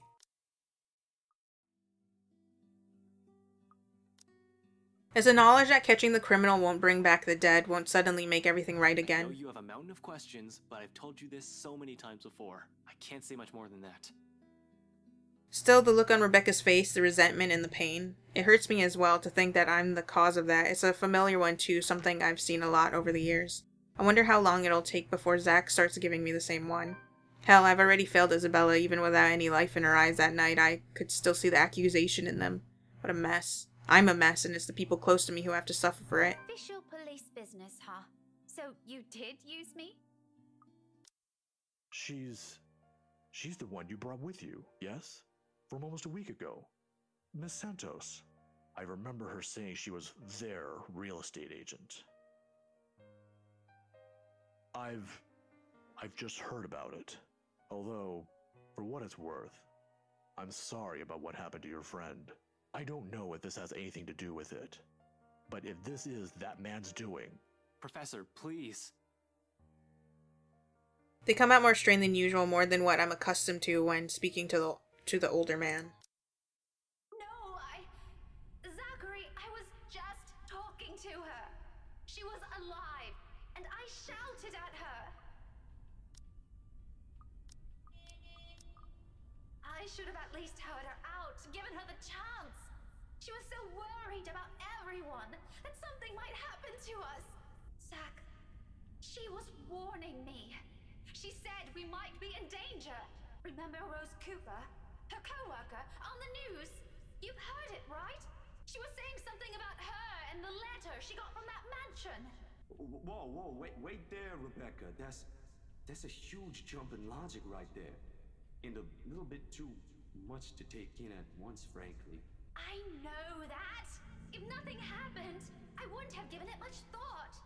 But as it is, what if she was right all along? What if that letter she found really has something to do with this? The same thing was written in her room with her own blood and... And nothing. I expected to hear a better argument from you, Rebecca. And before you ask, the stupid letter's with forensics now, along with the other evidence. Don't waste your time looking for it. The whole case is a train wreck as it is. Sure, I could also check the station for full reports. That's the easy, semi-legal way. But I don't want to bump into Chief right now. The guys at the precinct will definitely throw me out on his orders as soon as they see me. In the end, after the third attempt with no answering, I stop and cut the call with a ragged exhale. What game it is, then? I've been trained for those, hell, I'm used to them, just not when it comes to people I'm close to. Much as I keep reminding myself to maintain a level head, it's a whole different matter when it's someone you know. Isabella's death has proven that. Personal feelings will likely get involved at some point. It's starting now, actually, with the anxious strings coiling and uncoiling, causing a racket inside my stomach. It still annoys me that all I can do right now is grit my teeth and trudge back to Isabella's apartment. Nobody will blame me if I ruin his pretty face right now with all the shit he said. Nothing would be more satisfying than to see his smug face all battered and bruised. Nearly every fiber of my being is just itching to beat some sense and decency into him. 2 other officers put a hand on my shoulder to stop me from doing something I'll probably regret. Inspector Abigail and Officer Carl. Don't do it, man. Listen, we all know he's a big shot. Landing a good right hook is only going to do just that. Land a good right hook. But it isn't going to save your friend, and you won't be doing yourself any favors. If you want him beaten and humiliated, it's got to be in court. I don't know. I'd love to see Moneybags over there get wailed on by Karate Kid. Well, you're not helping. But you don't want assault charges on you, do you? I don't, but it'd be worth it. Really, it's like I can't even hear myself right now. I've grown so far as a detective, but as I stand here, I'm that rookie detective reckless in my pursuit of justice all over again. When I shouldn't be, not if a mistake on my part might cost Zach's life. I don't doubt it'll be satisfying, but Carl is right. He's not worth your badge or the trouble. Trust me. Whatever. Just let go, will ya? Their hand on my shoulder stays. If anything, their grip on me tightens, and in the end, it's the look that the Chief throws my way that makes me falter. They don't even let go of me, not until Ray and the Chief are out of sight. And it's awkward going on from there. The precinct is quiet, though the usual hustle and bustle stays. Everybody's making a concerted effort to shut their mouths. Well, we all know they want to talk. But at the same time, they don't want to acknowledge that it did happen and refuse to make eye contact. I don't give any of them the chance to talk to me about it anyway, only leaving a stern order with the nearest officer. Look out for Zach while he's locked up, will you? That's it. I have no further business here. I have no case, no assignment. I sure as hell am not going to stick around to see what the Chief has for my bad behavior. Winding myself down, I march out of this place as quickly as possible before anything else happens. Though before I can make it out and return to my car, my phone rings. A quick glance at the caller ID shows Rebecca's name blinking on the screen. Without wasting any time, I answer the call. However, the tone she assumes isn't what I'm hoping to hear. Becca? Ragged, a bit out of breath. Listening to her from my side of the line makes it seem like she's just run a marathon prior to this call. No, I left you a voicemail, so I thought... Where are you? Ash, do you remember? The question catches me off guard. Where's she going with this? What? Back in secondary, we joined a contest. No. What? You looked really pretty. Burn it. It did happen, not a memory I'm fond of. A laugh escapes me, no matter how embarrassing it is. It's one of the few moments I clearly remember. Never found where she kept those photographs. Seriously, what brought this on? Nothing. It's just the... You're being weird. Whatever. I have no idea how long I've stood there, how many seconds and minutes have passed simply watching the commotion. All I know is the bitter taste of ash on my tongue and the sharp tang of blood hanging in the air. But even with the world coming off sharply to my senses, none of it registers even as an officer starts pushing me away from the scene. But I have to be there. Without Isabella, without Zach, she's the last person I trusted to stay through this. And yet, A simple show of my badge will get me through the scene. Struggling, I reach into my pocket for it until someone places a hand on my shoulder and pulls me back gently. Despite the gesture, my annoyance still flares at the interruption. This person does not understand that I'm slowly losing everyone I've ever cared about. However, before I can even tell the meddler to piss off, recognition sets in, stopping me short of snapping at Professor Clark. Ashton, why don't we take a walk?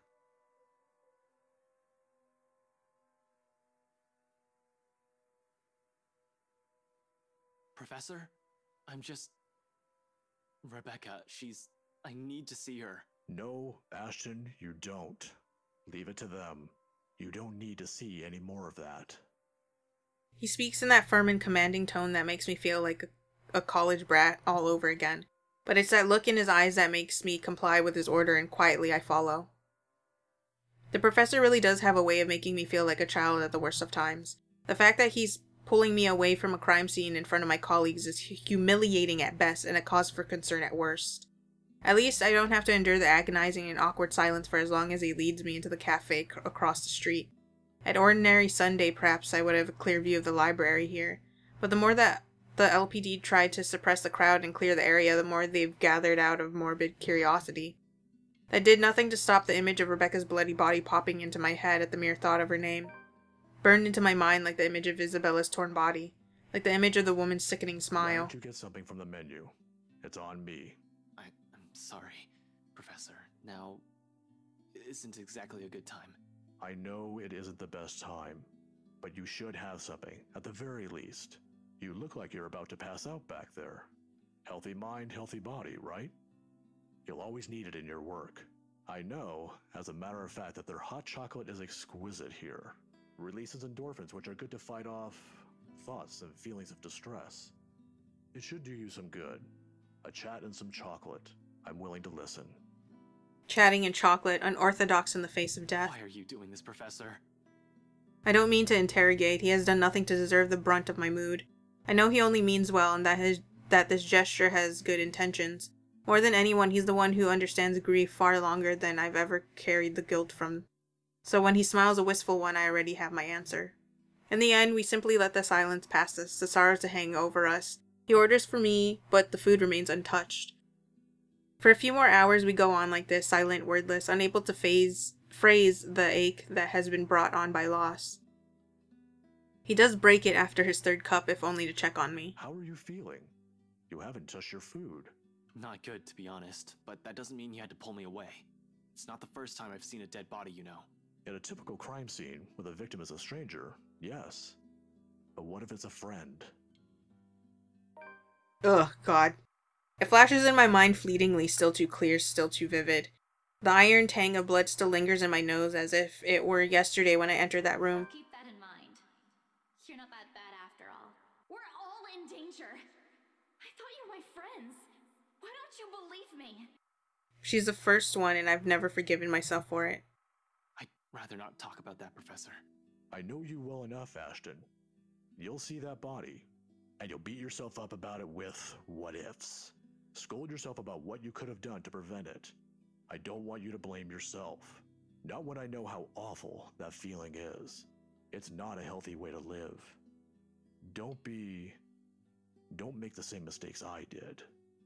I know it's not my fault, but to an extent it is, isn't it? I'm a police officer. I'm supposed to stop things like this. To serve and to protect, that's what I swore when I joined the police force. I've got a badge, months of training, and even a gun to do it. But I can't even protect my own friends, Isabella, Rebecca, Zach. Have I been of any help to them at all? Besides, I should have kept a closer look on them after what happened to Isabella. Why are you telling me this? I just want you to realize that it isn't your fault. It is not. You can't be everywhere. Cop or not, you're just one man. I was the one who called the police about the jumper. I didn't know it was Rebecca. We met earlier this morning. She asked for library privileges to access the NMRR, and I was happy to be of assistance. Perhaps, if I was with her, this wouldn't have happened. If it's anyone's fault, it's mine. I want to tell him it's not. He's off another guilt he's intending to carry. The reasons are far from what he's thinking. But what am I supposed to say? I'm aware he enjoys looking into those stuff from an academic point of view, How do I explain, though, that Rebecca didn't commit suicide without sounding absolutely mental? I don't even have all the pieces of the puzzle yet. Even if I feel like sitting here and talking about it is a waste of time. There's still Zach. I can't let this happen to him as well. I should be out there trying to make sense of things. Sorry, Professor, I have to go. Ashton, wait. I pause looking at him. I'm not entirely sure what he has seen on my face, but all of a sudden the stern look in his eye softens. Similar to all those years ago before death has become a familiar shadow, like looking at a mirror and seeing myself in a few years from now, if we ever survive this. I was just going to say, be careful. In the face of it, a smile is all I can offer. Am I not? Without another glance, I head out. Death notification is a task I avoid like the plague. Although I've known Rebecca since childhood, there are plenty of reasons why I shouldn't be the one breaking the bad news. 1, protocol states you're always supposed to do this in person. 2, protocol also states you're supposed to do this with a partner. And 3, I've never been good with words. But here I am. Mrs. Gale's relentless sobs echo loudly through the receiver when I finish informing them, while all I can say before ending the call is an empty. I'm really sorry, Mrs. Gales. Before ending the call with a click and heading back into Isabella's apartment. Her mom's voice still rings in my ears even as I leave it all in the hallway behind me. Here, though, there's only stillness, heavy, deafening, suffocating. Wordlessly, I take the empty space on the edge of the bed. Despite how peaceful this all seems, the gravity of that news has hit hard. It's in the dense air now lingering in the room. It's in the deafening silence left by the absence of this room's occupant. Most of all, it's in the heavy feeling that has made its home at the pit of my stomach. Becca's the last person I need to account for, damn it. Although Zach's in a holding cell right now, he's safe. Where did it go wrong with her? I've already lost Isabella. How could I make the same mistake again? What do I do now? It's a question I've been dreading to ask myself, if only because I don't have an answer to it, uncertain as I am. How many more close calls do we have to go through? How many deaths do we have to witness? How long can we keep this up? We're bound to break at one point. No normal human being with a sane mind can last like this, losing people important to them one by one right in front of them. I don't even know how I can keep myself safe. Quietly, I reach for the papers I've brought with me, shifting through the pages before laying them out on the table and getting down to business. All at once, everything we've brushed off, carelessly ignored, and rudely dismissed have been laid out for close scrutiny.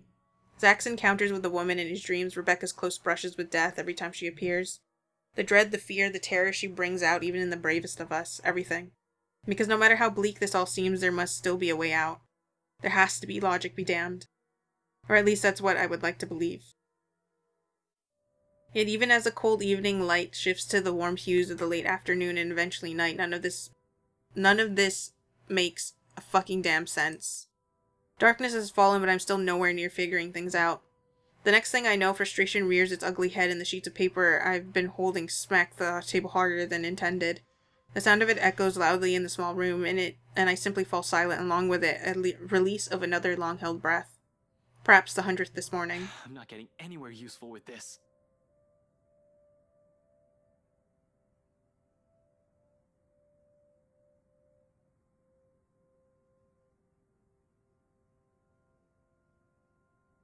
I'm also missing a lot of things here. There's still a gap, a huge one. Somehow, even with all this information in hand, it still feels like there's something I'm overlooking. All I have to go with is the letter and all the stuff selfish people have been keeping from the public, but what else? Where this all started? The Ermengarde Mansion? Will bringing the letter back there fix everything? Fuck. How do I? The mansion's a private property now, just can't waltz in there. I'd rather die before even thinking of begging Wright to let me in and investigate the place, and after what he did to Zach, not gonna happen. One thing's very clear after these last 2 days, however. We're not safe anywhere and have to act fast. Sooner or later, she'll get us like she did with Rebecca and Isabella.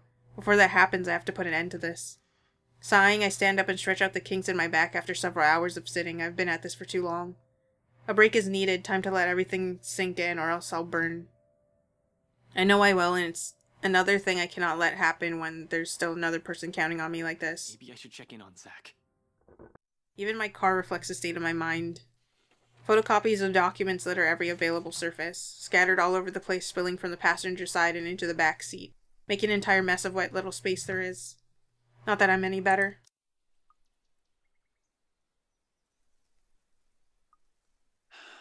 I can rest easy when this is all over. Or when I'm dead.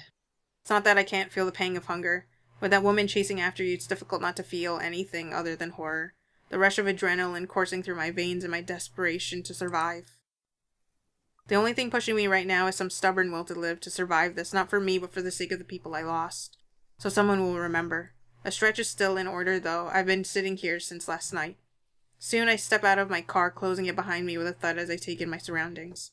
The rain did wonders. The morning air feels crisper and cooler than it has ever been in days. For once, the weather seems to be taking a turn for the normal. Lugsborn normal. In the distance beyond the building lining the horizon, dark clouds are blowing in. My phone buzzes, halting my movements. I placed the damn thing in silent last night, but it does nothing to keep it quiet as it vibrates from my pocket. I don't even know if I want to answer it right now. It has brought me nothing but bad news after another. Thinking back about it only makes me want to chuck into the closest bin I can find. Not that it will help things, of course.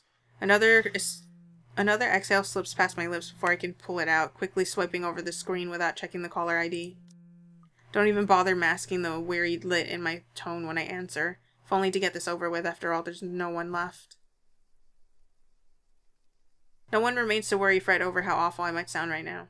Zach's been put in jail for a crime he likely didn't commit. Rebecca's gone, dead. And no matter how many times I apologize to her, Isabella's never coming back. What's the use? Inspector Frey speaking.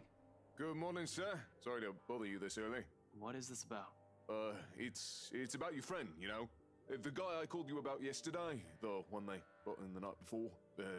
Zachary Steele. His hesitant tone does nothing to diminish the lump that has suddenly lodged itself at the base of my throat. What are the chances? What are the chances that something went wrong while I'm not looking, while I'm out here chasing ghosts of all things? How is he? Is he... We actually have a problem, Detective Inspector. Hasty assumptions aren't a usual fare in my book. That doesn't change right now. Precinct is secure. It's supposed to be. They have guards manning the station 24/7. If anything happens, all Zach has to do is shout. Even if it's a phantom going after him, he should be safe there. He should have been. Yet none of these reassurances will allay my suspicions, and whatever little thread of hope I'm hanging on to frays slowly as each second of silence passes by. An expectation so weak, faint, I might as well just let it go and prepare myself for the worst. It's a feeble attempt at optimism I will never get used to. This is out of my depth. This isn't my forte. Zach's, maybe. Rebecca's too. Never mind. Hell, this is the kind of mood Isabella has always unknowingly brought with her. What her eyes often conveyed, what I've often found myself searching in her whenever I look to them. But no matter how many times I repeat my words of comfort or calming images inside my head, the hollow chill at the base of my stomach refuses to ease. Even my voice shakes when I urge Officer Renz to speak again, gruff and unsteady. The only thing keeping me standing is the fountain's solid support behind me when I stumble back. Officer Renz. Renz, right? What happened?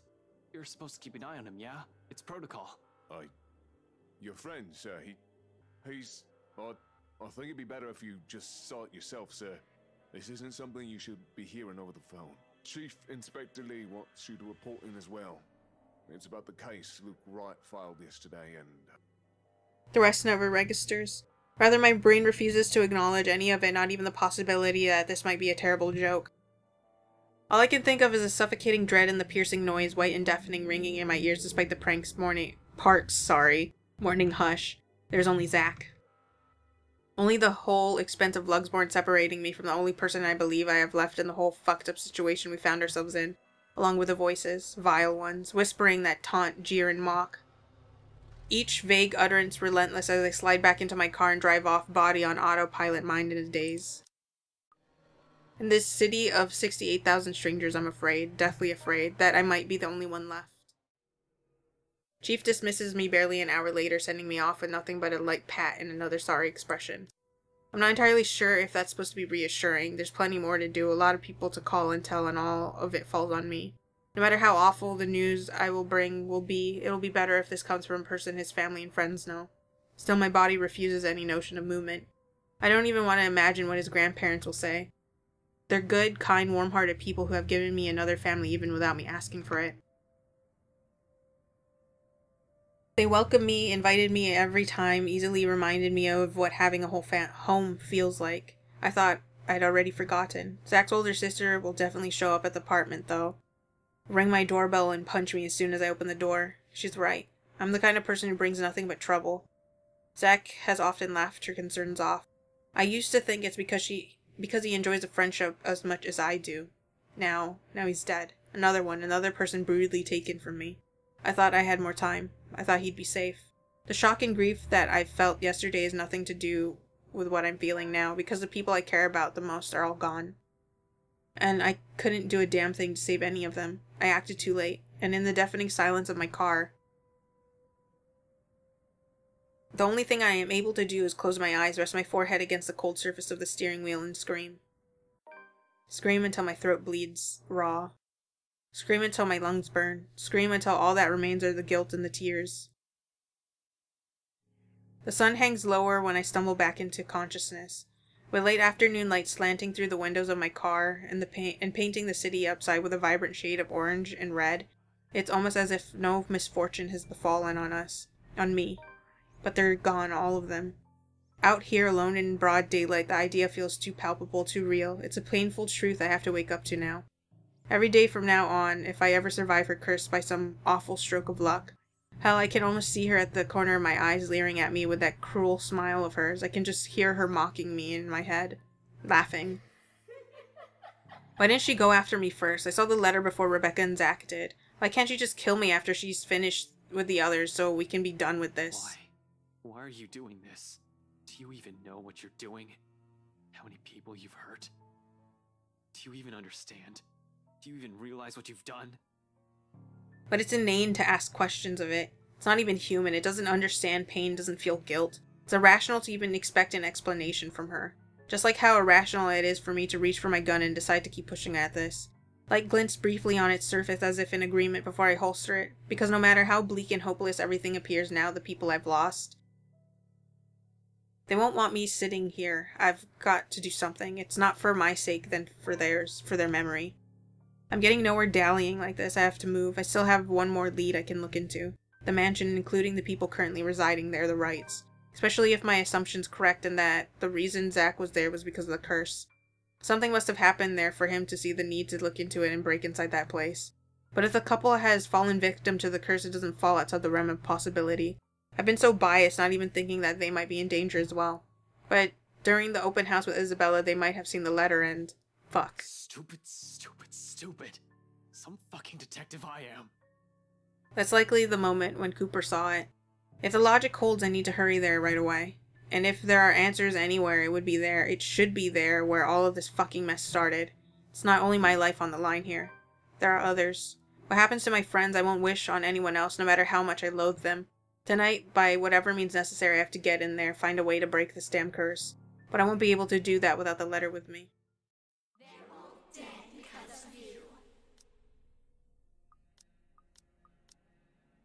You're the one who took that letter off Isabella's hand that day. You're the one who opened it. How does it feel, I wonder, to know you're responsible for all of this? For their deaths? What do you think I'm doing? Why do you think I'm still trying to fix this? In the end, your own incompetence led to the deaths of everyone you cared about. A laugh sharp and piercing. At its sound, something in me snaps, a rage hastily unfurling, red filling my vision, and the next thing I know, I'm raising my hand and my fist connects to its surface. It shatters, renting the air with an ear-splitting crack, sending fragments of it on the floor.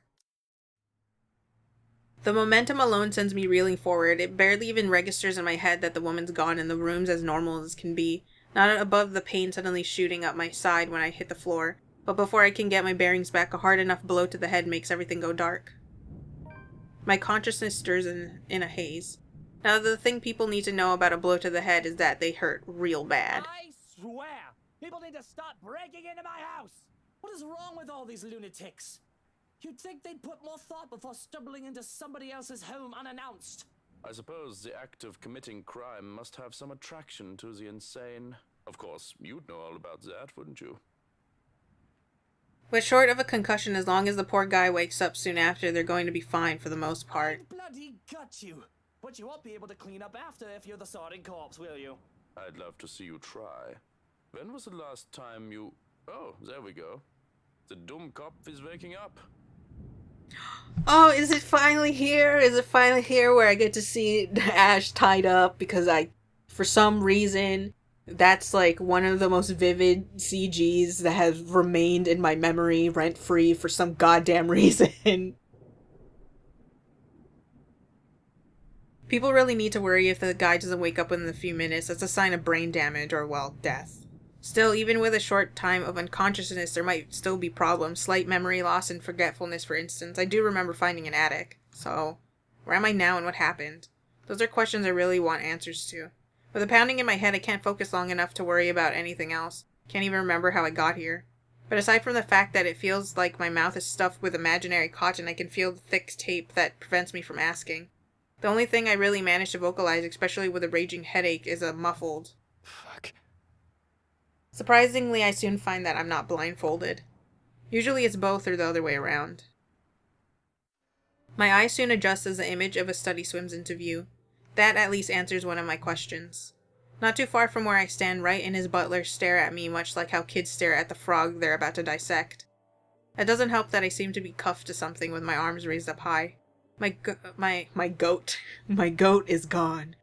My coat is gone along with my other belongings. I don't have to wonder where they are, though, as I spy them on a serving trolley next to a silver platter and a cloche, or whatever that is.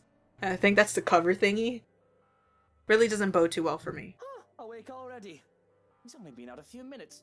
Shrunken, did you not hit him hard enough? Shouldn't he be out longer? That rolling pin was made of metal. His skull must be very thick. I only want to knock him out, not kill him, silly man. If I really wished him dead, I could have easily targeted his Therion. That, or the back of his neck, just below the skull. Oh well, look at it this way. It is good news. This means he'll be capable of giving you the answers you seek, yes? True. I do have many questions for our trespasser here.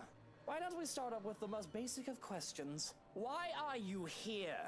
Of course, if he starts squealing like a pig, perhaps we might need to gut him like one. What do you say, little pig? Normally I'll be insulted at being called little, but there are more pressing matters to attend to. For instance, convincing him into letting me go and making sure I, at the very least, don't die while I'm hanging like a piece of meat on a hook. Maybe I can still salvage this confusing clusterfuck of a situation. Think you can just get the drop on me, you dodgy little shit? You underestimate me, just like every other meathead out there. You really should have taken more precautions before treading into the wolf's den. Shouldn't you be trained for this? Whoever you work for sure did a shit job with you. Which is it, Which is it this time, huh? The National Crime Agency? Or were you sent to kill me? Not that being one or the other will do you any favors, of course. They wait expecting an answer, which is ridiculous seeing as how they gagged me. Not to mention the ability to form coherent sentences is made difficult because of a serious case of fluff for brains. Did he have to hit me so hard? It was him who hit me, isn't it? Fucking scrambled my brains. Even now, I'm still struggling to remember how I've ended up in this state. In the first place, why did I have to get caught now? Maybe I can talk if you remove the damn gag. I do not understand a single word he said. I think the reason for that is obvious. Would you like for me to remove it? I don't know. He looks tolerable and less of an idiot with the tape on. But it isn't fun playing 20 questions with someone I can't understand. As long as he doesn't start clucking like a noisy earth hen or start screaming for help, we should be fine. Of course. Oh, the nosy ones are the worst. They piss me off so much. Oh, somebody help me! It's when it hits me, the woman in the attic, the mansion, and of course it all boils down to the fucking letter again. I came here to warn him, that's the easy part, making him believe me on the other hand. I try to think of how I'll go about this, though words fail me. As soon as the tape is ripped off my mouth, I'm already shouting whatever I can think of. There just isn't much time. So tell me, little pig, why are you here? Did the NCA send you to apprehend me, or has somebody paid you off to kill me? My wife's also been missing since last night. If I find out you have something to do with it. Hannah Wright missing? Why don't you scream about frickin' Marianne's dead body in the wine cellar? What? Why would I? It's none of that. That's not why I'm here. You have to believe me. There's someone else. I think it came from this house. There's this letter and a curse, and she's... We're all in danger. You need to let me go, so I can help before it's too late. You saw the letter, you must have seen it. and we're going to die because of it. Judging by the looks on their faces, they're not sure whether to take me seriously or not. They must think I'm a lunatic. It already took everything from me, so just listen before it takes anything else. Mention Mary Ann! But it's not like I can conjure up proof. Listen before it... A wave of nausea hits me, stopping me mid-sentence as I fight the urge to gag. A ringing sound starts to go off in my ear and I nearly vomit then and there. Well, that's new and original, at least. I never heard such a sad lie before. How could a pathetic little man like you be of any help to me? Sounds like some convoluted reasoning a hitman would try to sell. You might try to kill me the moment we let you go. You're already screaming your head off after we told you not to. I'm not with NCA, alright? And I'm not a hitman. I'm an inspector with LPD, okay? But it doesn't matter right now. What matters is you untie me and we get to a safer place. I don't have time for your bullshit. Just let me the fuck go. I've got a clean conscience. I'm only trying to save you. She's coming, I tell you. I apologize. I think I did hit him a little too hard. He's already talking in riddles. Next thing you know, he'll be speaking in tongues. Please, you have to believe me. We're all in danger. Let me go, damn it! Yeah, I think that rolling pit did knock his brains off a bit. What do you think he's talking about? She? Oh, I can't really tell you that as I have no idea. I don't really care to find out about every woman in your life, do I? What I can tell you is that I found a few interesting items in his coat pocket. A gun and a badge for an LPD officer. A detective, specifically. Well, at least the little pig's telling the truth. This doesn't sound familiar to you. He's the one who's been snooping about, I believe. He was also there, if my memory serves me right, at the precinct when you filed a report. Those words would have got me worrying, but with the signs of what could be a concussion popping up, I don't have the capacity to care right now. I'm more worried about the bile rising up my throat, threatening to spill from my lips.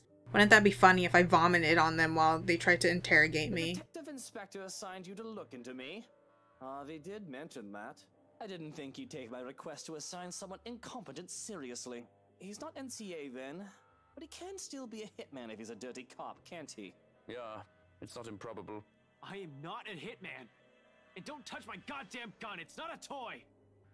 Well, it might as well be. That's what a hitman would say. I'm not taking that risk, am I? Don't touch your gun, it's not a toy. That's exactly what a hitman would say. Ha! You thought you could trick me. I'm not going to die by acting like an idiot. Besides, I know that the investigation on me was called off by the chief inspector, so your alibi doesn't hold. You shouldn't have been here. You're still a threat.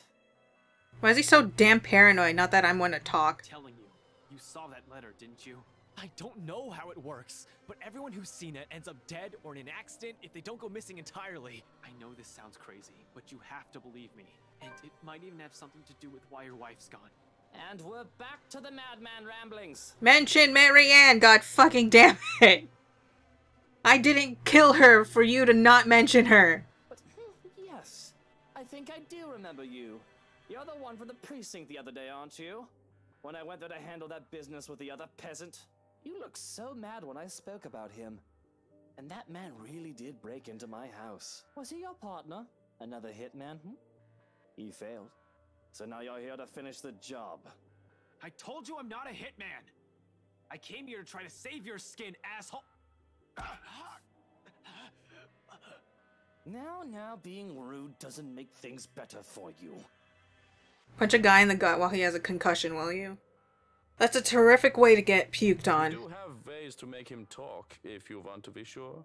But I don't see why we don't just kill him now and dump the body. I want to know who's got a big enough grudge to throw someone at me. You know well enough we can't get answers from a carcass. Besides, I don't see why you're complaining. I know you've been looking forward to playing with him. I could do with the entertainment. Well, you have me there. I thought I wouldn't get the chance. Do so. Make him talk. Make him sing. Find out who he's working for.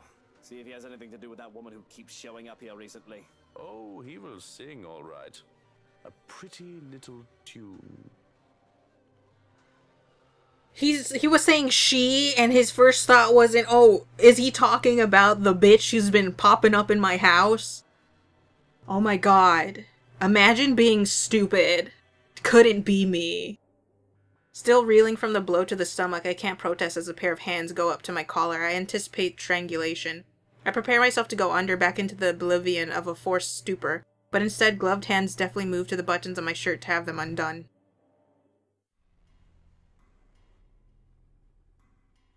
These are not good pictures for either of these men. I mean, for Ash is fine because his whole ass six-pack is out, but Luke and Johannes do not look good. Cold air stings at my chest. In contrast, warmth flushes through my cheeks at the humiliation. Being strung up and beaten is one thing, but this? They said it themselves, didn't they? I'm entertainment right now. This really isn't how I pictured the scenario. I mean, I know things are only going to get worse before they get any better. I was prepared as well as I can be for the trouble to be from her. I just didn't think I'd be in trouble because of him. I'm here to save him. Karma can at least play along for once. I guess this is what they mean when they say that no good deeds goes unpunished. And if that means keeping quiet, tiring them out, and enduring this little interrogation session while they wait for a non-existent confession, then so be it. Because if they think I have the answers they need, the only way I'll be getting out of here is a body bag. Wright's eyes burn into me with the way he watched, anticipating and ready for a show. On the contrary, his lapdog's gloves left cold trails over where his hands roam in a clinical, detached manner. I feel degraded. Anger and resentment eventually washes it away. And I am ashamed to admit a touch of fear makes itself apparent when gloved hands are taken back so that the man can procure a set of knives. I wasn't worried about being killed just yet. They want a confession that I don't have, but I imagine they'll prolong my agony as long as they believe I'm hiding something from them. Don't touch me. Mention Marianne. Mention Marianne. Her body's still in the wine cellar. Oh, don't give me that look. You must think I'm a bad guy. Hardly. The way I see it, I'm just a guy who likes to do bad, sinful things. And, well, this is what the master of the house is asking of me. I'm afraid I'm in no position to refuse. The idea that I'm a frog to be dissected isn't too far off, it seems. Without warning, the knife is dragged along my stomach. The touch is light, and the incision leaves a shallow mark. It doesn't even bleed, barely breaking through the skin. It's the thought and promise of pain that has me riled up. The blade dances on my skin almost as if he's writing letters with a feather pen. Kinky. Up and down, from side to side, and sometimes around, and then with a flourish he cuts deep. I'm barely able to stop myself from crying out in pain. I'm sorry. Did that hurt? Did it?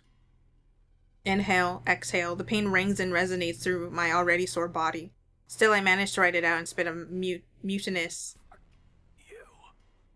He doesn't appreciate my sentiment, of course, if the way he digs a finger into the incision and rips a scream from my throat is any indication. Keep that dirty mouth and you're getting a knife in the kidney. No, not my kidney, I need that. Between the bleeding and the sepsis, I assure you, it will be very painful. It's an odd and painful sensation no matter how short-lived. The man is quick to return to his art, treating his knife like a damn brush and using me like I'm a damn canvas. Cuts are made, both shallow and deep, and crisscross and webs across my skin. At one point I lose track of the time. I don't even know how long I've been hanging here. Has it been minutes, hours? The sting of the blade is the worst with the way he alternates light touches and deep incisions that I can't even familiarize myself with, and accustomed to the pain. Sometimes if I made a sound he doesn't like, he'll prod a finger in again and twist it in the wound. You sure look like you're having fun. Of course. Schadenfreude is best experienced at nighttime. Would you like a turn? I don't see why not. Just gag him. He gets any louder and will attract attention. I don't want him to start rambling and whining again. He'll talk. Sooner or later. Until then, the tape goes back on. Our training doesn't prepare us to withstand torture not of this kind. When we're done with him, there's a nice plot of land for new daffodils. You'll make excellent fertilizer. Sounds like a plan, doesn't it? The only thing that keeps me from begging for death is the thought that I can still get out of here. Even then, it sounds like a hollow hope. While we're at it, why don't you be a good boy and close your eyes? I really don't like the way you're looking at me. If looks could kill, really. I think I'd be dead on the spot. Close your pretty little eyes unless you want me to pluck them out with a spoon. He really didn't need to threaten me by now. It's all too much to bear at this point. And without meaning to, I'm gone. The first thing I realize as soon as I come to again is the fact that everything hurts, my chest and stomach especially. But in general, I just wish I can crawl into a hole, curl up and die. I can assume they've gotten tired of slicing into me the moment they realize I was knocked out.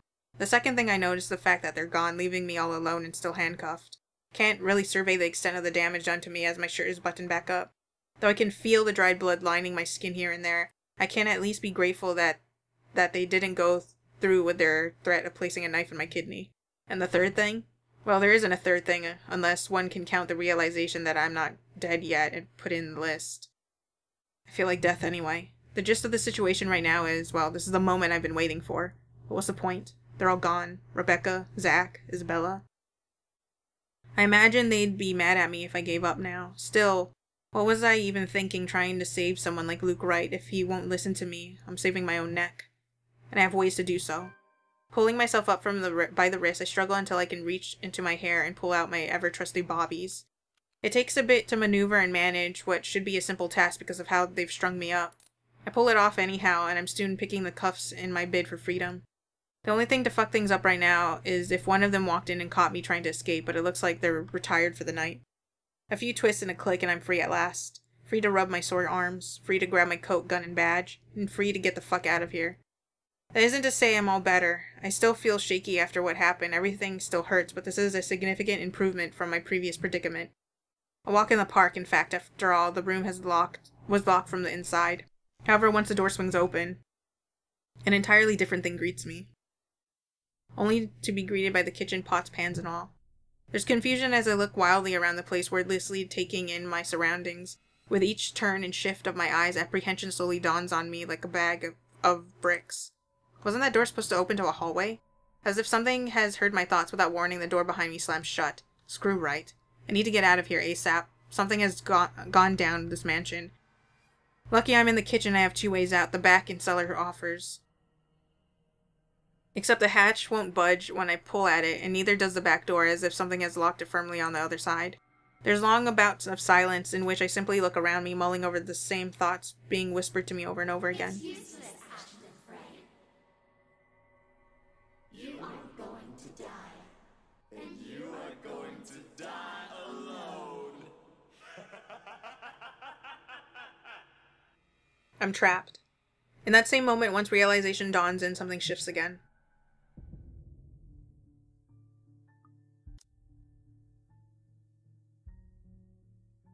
Blood in every nook and cranny, over every surface and every inch of the floor. This time, unlike the first one I've seen, it remains gradually, and the whole room begins to reek of that familiar metallic scent, sharp and suffocating. Around me, every object, including the cupboards, have started to rattle as well.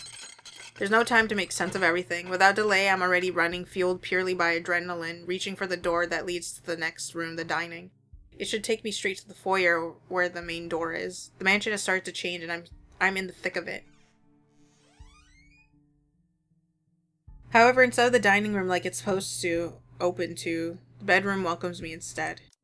An image that lasts only but a second before blood begins to seep into the room, filtering into the walls, trickling from every nook and cranny. Everywhere furniture shakes and every beam rattles. Before I can even step back from the horror gradually unfolding in front of me, the door slams shut. A loud thud brings sense of dread and chills creeping up in me. Along with it, another realization the whole place is reordering itself. And with the door closed tight behind me, showing no signs of budging even through sheer force. There's no choice but to go forward and hope to all gods that it'll lead to an exit. Until then, running's the only thing I can do, spurred by nothing but fear and a sense of desperation to live.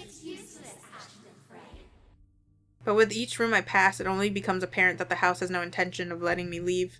It lured me here and I've fallen for it. Now it's playing a little game with me, a sordid form of amusement. For whom? Their laughters are the only thing I can hear. With every hall I cross and door I slide open, the hope of finding an exit merely dwindles. The gun at my hip is useless here. I'm useless here. Some fucking genius I am. Some fucking person to trust I am. All of those, they mean nothing in the face of the unknown. Finally figured it out. Huh, Ashton Frey. Just give it up. They died because of you. And you are going to die alone. Shut your fucking mouth. You know it's true, though. All of it. It's why all you can do is tell us to shut up. You don't want to hear a single word, because you're already aware of it. You can't even admit it to yourself. Who's the coward now? But no matter how hard you try, you're not gonna be able to save anyone. The more gruesome the place turns, the bleaker my chances simply get. Wails and screams fill my ears as I pass by, words from a time and people long gone, laced with nothing but pure agony, calling out, reaching out to me. Their voices almost too real, as if I'm not the only one trapped here, that there are others begging for release from this wretched place. Or maybe it's all just a show, a taste of what I will eventually be, a soul forever held captive in a never-ending nightmare. Mother, I've done it, Mother. Take me with you, please. I can still hear her. She's here. Help me! Help me, please! Is this what the curse is? What it means for all of us? The letter's not a morbid cry for help, but an invitation.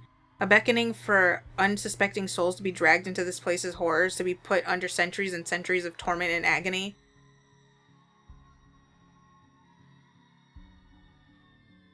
Suddenly dying a painful death seems preferable, enticing, than ending up here living a tortured existence. Or perhaps it's all the same.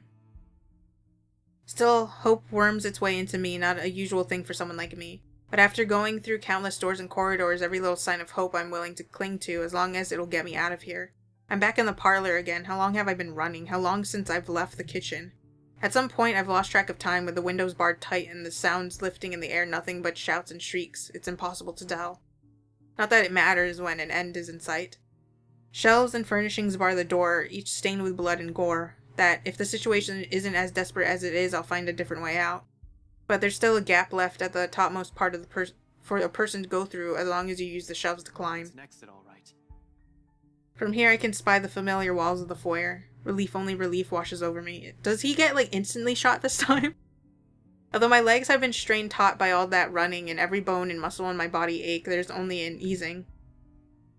A sense of tension relieving while energy back flows through me again at the sight of an end. No sooner I'm heading straight to it. However odd this hush is, I turn my back from it and climb up. It's a tight fit, but I manage to squeeze myself in. The unease remains, though. Maybe it's the adrenaline still coursing through me, or how easy everything has been after living through that nightmare, fleeting as it is. But for some reason, something's still nagging at me. Call it a detective's instinct or my training or whatnot. I have a feeling something's going to happen and catch me unprepared. Unconsciously, before dropping down on the better side of the stream, my hand shifts to the gun at my hip. Instinct has never failed me before. My feet haven't even landed firmly on the door when... Well, you aren't as incompetent as I thought. The chill seeps into every vein in my body. All of a sudden, every ache, every pain returns to me tenfold, and my knees threaten to buckle at the sound of his voice. Though it appears friendly, I know it's anything but. One does not spend investigating a man like him for over a year and holding a grudge against him for more without knowing everything about him. His quirks, habits, I'm familiar with them all. And right now, Luke fucking Wright is beyond pissed. Shifting my gaze upwards is nearly too painful, knowing the danger. In front of me something clicks, the telltale sound of a gun safety catch being released. Call me paranoid, but at the slight gesture I draw my own and level it at him, finger on the trigger and ready to release the safety on mine in case things go south. He's quick to train his own on me. Now, little pig. Manners. You're in no position to be pointing that gun at people. Despite being weak and weary after the torture I've gone through, my will to live perseveres. Being friends for so long with the likes of Isabella and Rebecca has made me more stubborn than a mule over the years. Why don't you put yours down first, and then we'll talk about manners. Oh, he talks back. The gall! You know, your kind pisses me off so much. Shooting him right now will be so worth it, with the way he stares at me like I'm a damn pest. But it isn't what I've come here for. I'm not a murderer. As much as I loathe him and what they did to me, I'm not the kind who will kill people in cold blood for my own gain or amusement. The law will bring him what he deserves one of these days. At the moment, however, we're all in the same boat with this curse, and he needs to understand that. The longer we stand here, the more time we're wasting and losing, something we don't have much of. But how can I convince him? The scum is so full of himself, prefers to hear the sound of his own voice more than those of the people around him, no matter how much sense they make. Probably the only way I can make him listen is if I beg. No way in hell that's happening. Maybe I should eliminate the immediate danger first and disarm him. Well. Here we are. First I will beg, and then I will die. My life's not the only one at risk here, however. We're all unknowing victims to this fucking curse. I'm in no position to pick who to save and who should simply let die. I suppose my pride can take a few hits and I can set aside my beef with this asshole. Taking a deep breath slowly, I lower my pistol. Though still on the edge and at ready in case he does something, I do my best to assume a less aggressive stance. Listen, right. I need you to... You broke into my house, and somehow, you expect me to listen like a good little boy.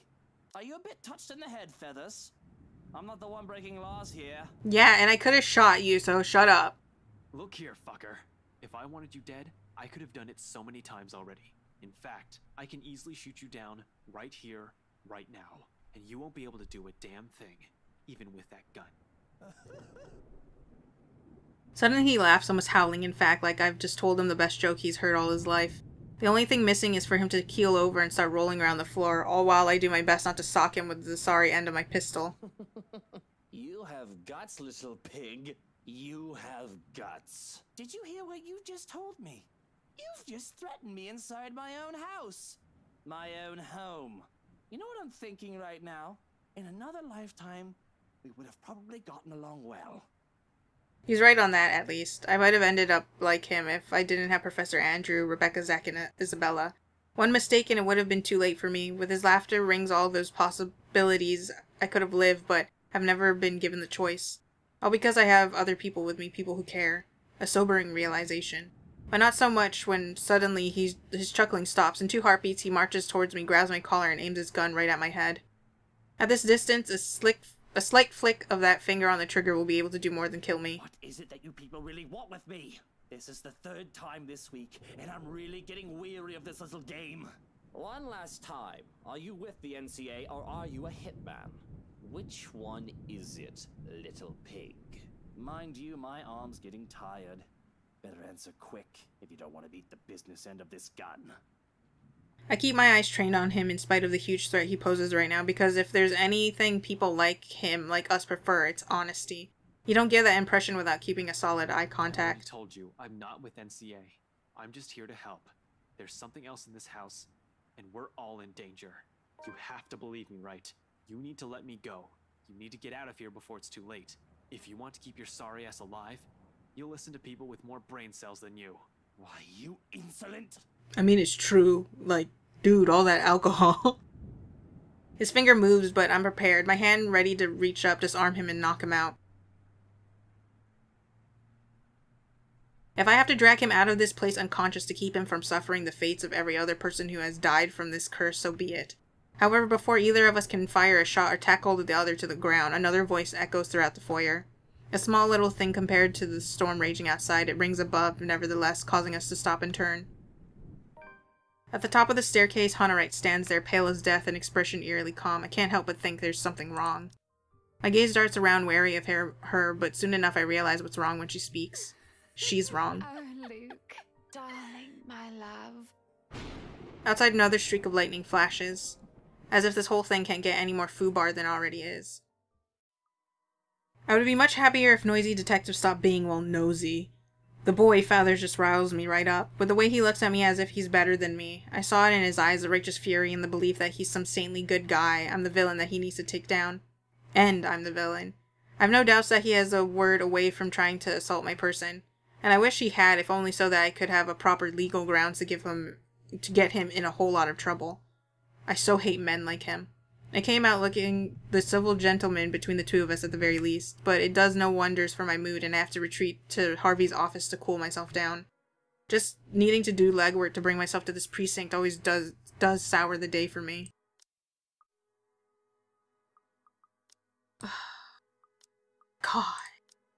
God, Luke, why can't you just let me go? It always means I have to fix something. Always annoying. So here I am with a bored glance at the view of the place. Johannes stands outside like a good guard dog and makes sure no one enters unannounced. I'm so sorry about what happened out there, mate. Bloody hell. Even that Santos girl. She was our detective's friend, you know? Though I keep telling him not to let his emotions get in the way of the job.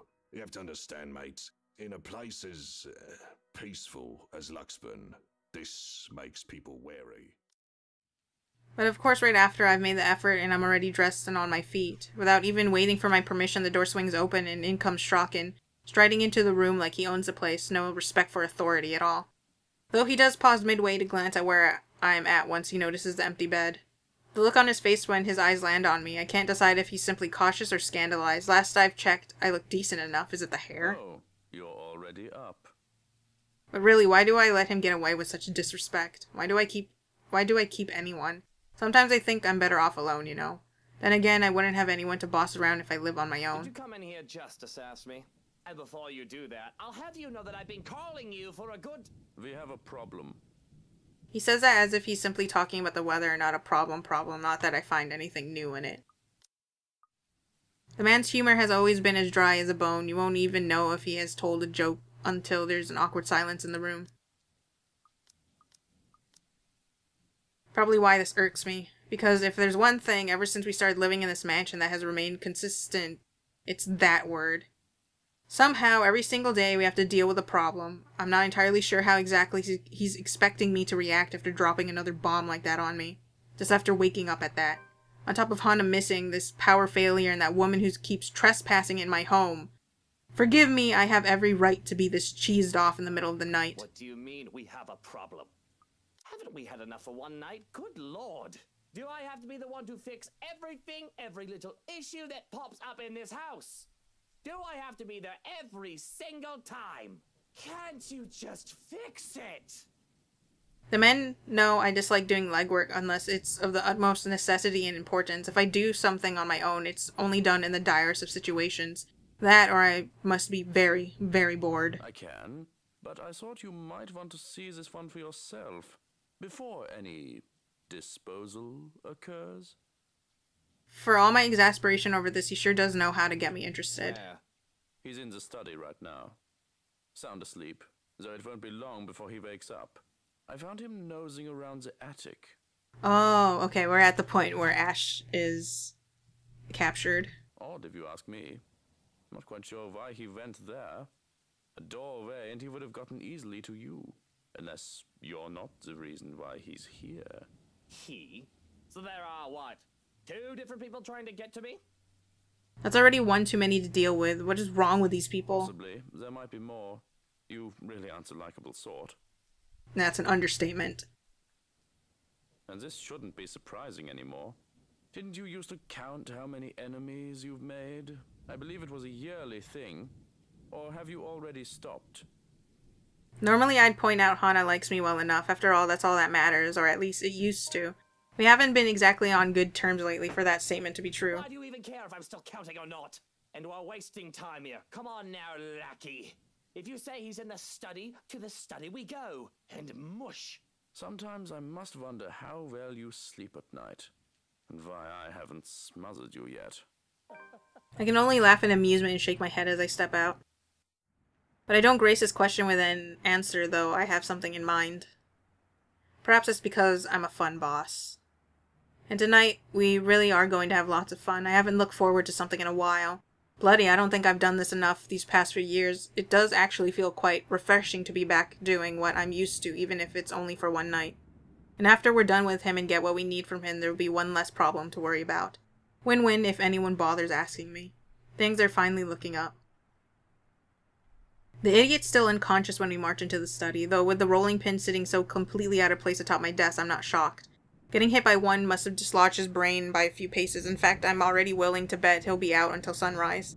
Here's to hoping the way Strachan has cuffed him won't damage him first. Being bound like that is guaranteed to cut off circulation in his arms at some point. Painful, but where's the fun in that? He has the gall, though, walking into my home looking like a little pig fresh off bathing under the sun and rolling in a pitch of mud. Just because you're trespassing or about to kill someone doesn't mean you have the right to walk into other people's homes dirty. Really sloshing your muddy boots about and sullying the floor. No wonder he got the metal rolling pin and not the pan. Buddy, even my late mom, bless her poor tortured soul, won't tolerate that. Where are his manners? I swear, people need to stop breaking into my house! What is wrong with all these lunatics? I suppose the act of committing crime must have some attraction to the insane. Of course, you'd know all about that, wouldn't you? I'd bloody gut you! But more than that, a look of pain crosses his pretty face when I grip his chin with faint glee. He appears familiar, I just can't recall where I've seen his mug before. Certainly not in a place I frequent, although for someone who looks, well, still not as good looking as me, of course, but to some degree decent, he seems to lack the brain capacity and etiquette to complete the package. Disappointing, I might add. What with that fancy coat, he better prove interesting to make up for it. Light marks mar his skin where my nails dig into him, and I have to wonder how much more I have to push before I break skin. I don't have time to figure it out, though, as a moment later the little pig stirs with a soft groan. I'd love to see you try. When was the last time you... Oh, there we go. The Dummkopf is waking up. Fuck. Huh, awake already. He's only been out a few minutes. Shrocken, did you not hit him hard enough? Shouldn't he be out longer? That rolling pin was made of metal. His skull must be very thick. I only want to knock him out. If I really wished him dead, I could have easily targeted his Therion. Oh well, look at it this way. This means he'll be capable of giving you the answers you seek. True. At least he does prove to be fun, if a little frustrating with his act, especially when it's my turn. When was the last time I've had to interrogate anybody? It's been a while, hasn't it? I do hope I haven't gotten rusty. But I do remember the basics, and one of the first things one has to remember is to make sure the poor sap who got the short end of the stick can't fight back. I'm telling you, you saw that letter, didn't you? I don't know how it works. I know this sounds crazy, and it might even have something to do with why your wife's gone. And we're back to the madman ramblings. He believes me a fool saying that he came here to help me rather than harm. If that isn't the worst excuse I've heard, I don't know what is. I want to make him regret thinking he can play me like a fiddle. I say it time and time again, there's always a certain in having power over another man. Schadenfreude, Johannes calls it. Not absolute power, mind you. I always like a little spark, a little spice, a little fire in my poison of choice, whether it's alcohol, food, or sex, or even enemies. Easy is boring. A little challenge never hurt anybody, because there's little point in hurting someone who won't even fight back.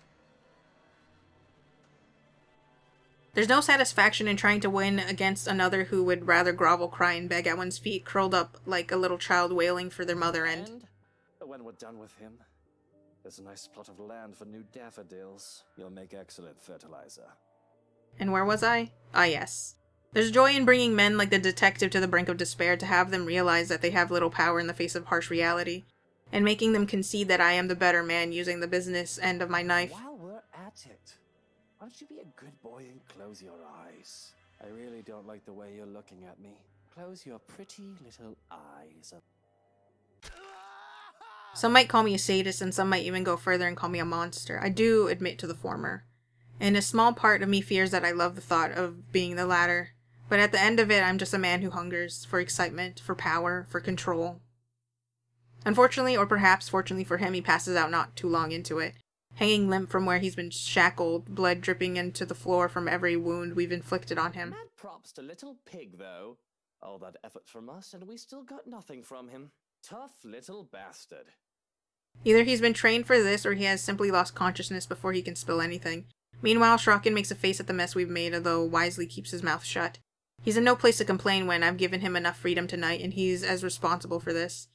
Without a single comment or a dry quip, he's out the door, muttering something about getting disinfectant and some cleaning effects from the kitchen, leaving me in the silence of the room, or as silent as it can be with a storm raging outside.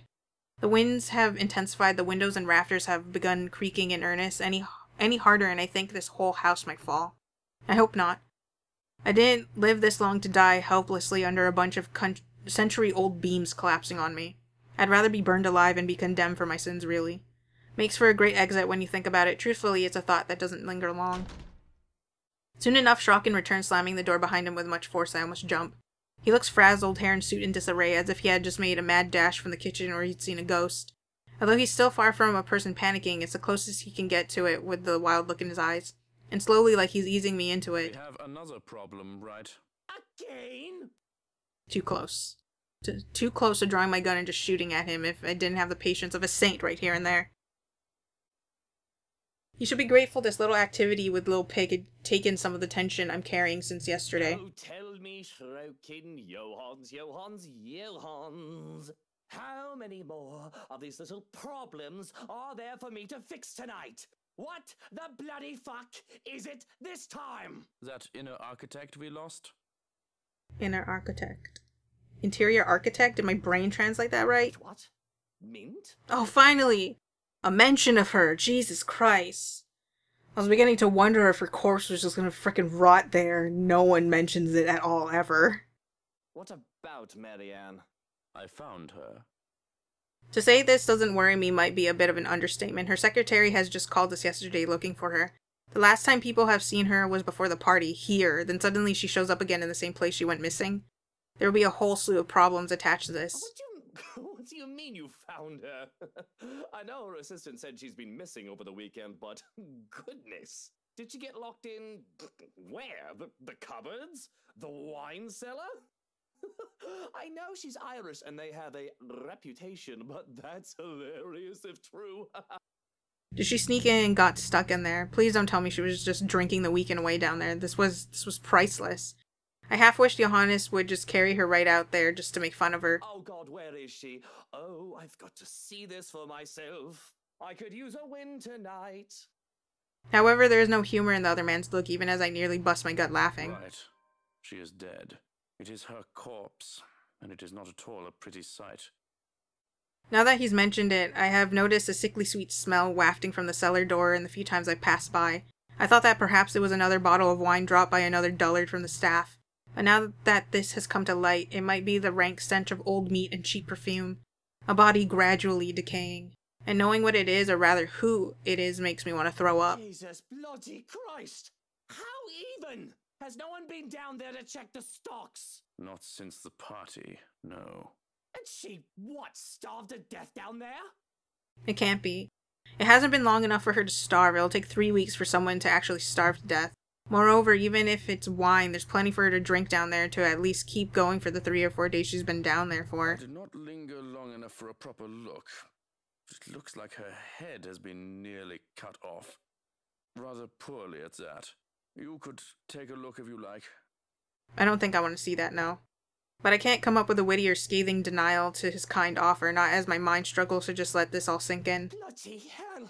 I just want to go to bed. Forget all this shite ever happened. Can this day possibly get any worse? Anyway, let's just get this whole thing over with. The cellar, right? How can a person just die right there? And unable to answer that question, there's a long while where the both of us are quiet and nothing but the pitter-patter of rain fills the air while we head down to the cellar. All of a sudden, nothing's funny about this anymore, and taking the gun with me seems a good call. Fuck. I also need a drink. Really, if I can, I'll not give a flying fuck about this. Johannes can just get rid of the body and be done with it, but whoever had the audacity to leave a dead interior designer, a well-known one at that, in my home, needs to be taken care of. To leave that kind of loose end is dangerous.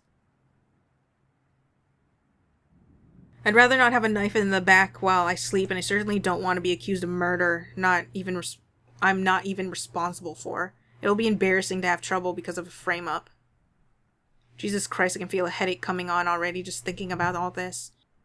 How did it come to this? It's one bad luck after another. The one thing we did is buy a house for fuck's sake. I didn't ask for extras like this.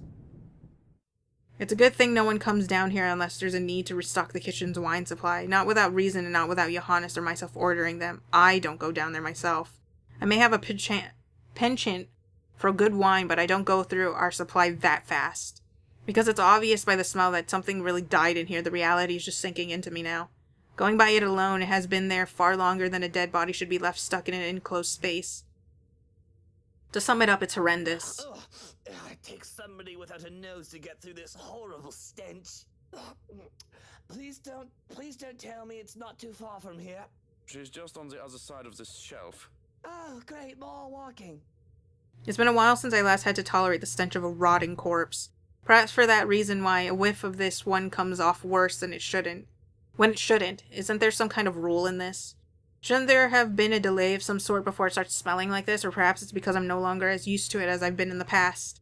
It's been years. No wonder my first instinct is to balk my back hitting the wall once her body comes into view and Strachan removes the handkerchief covering her face.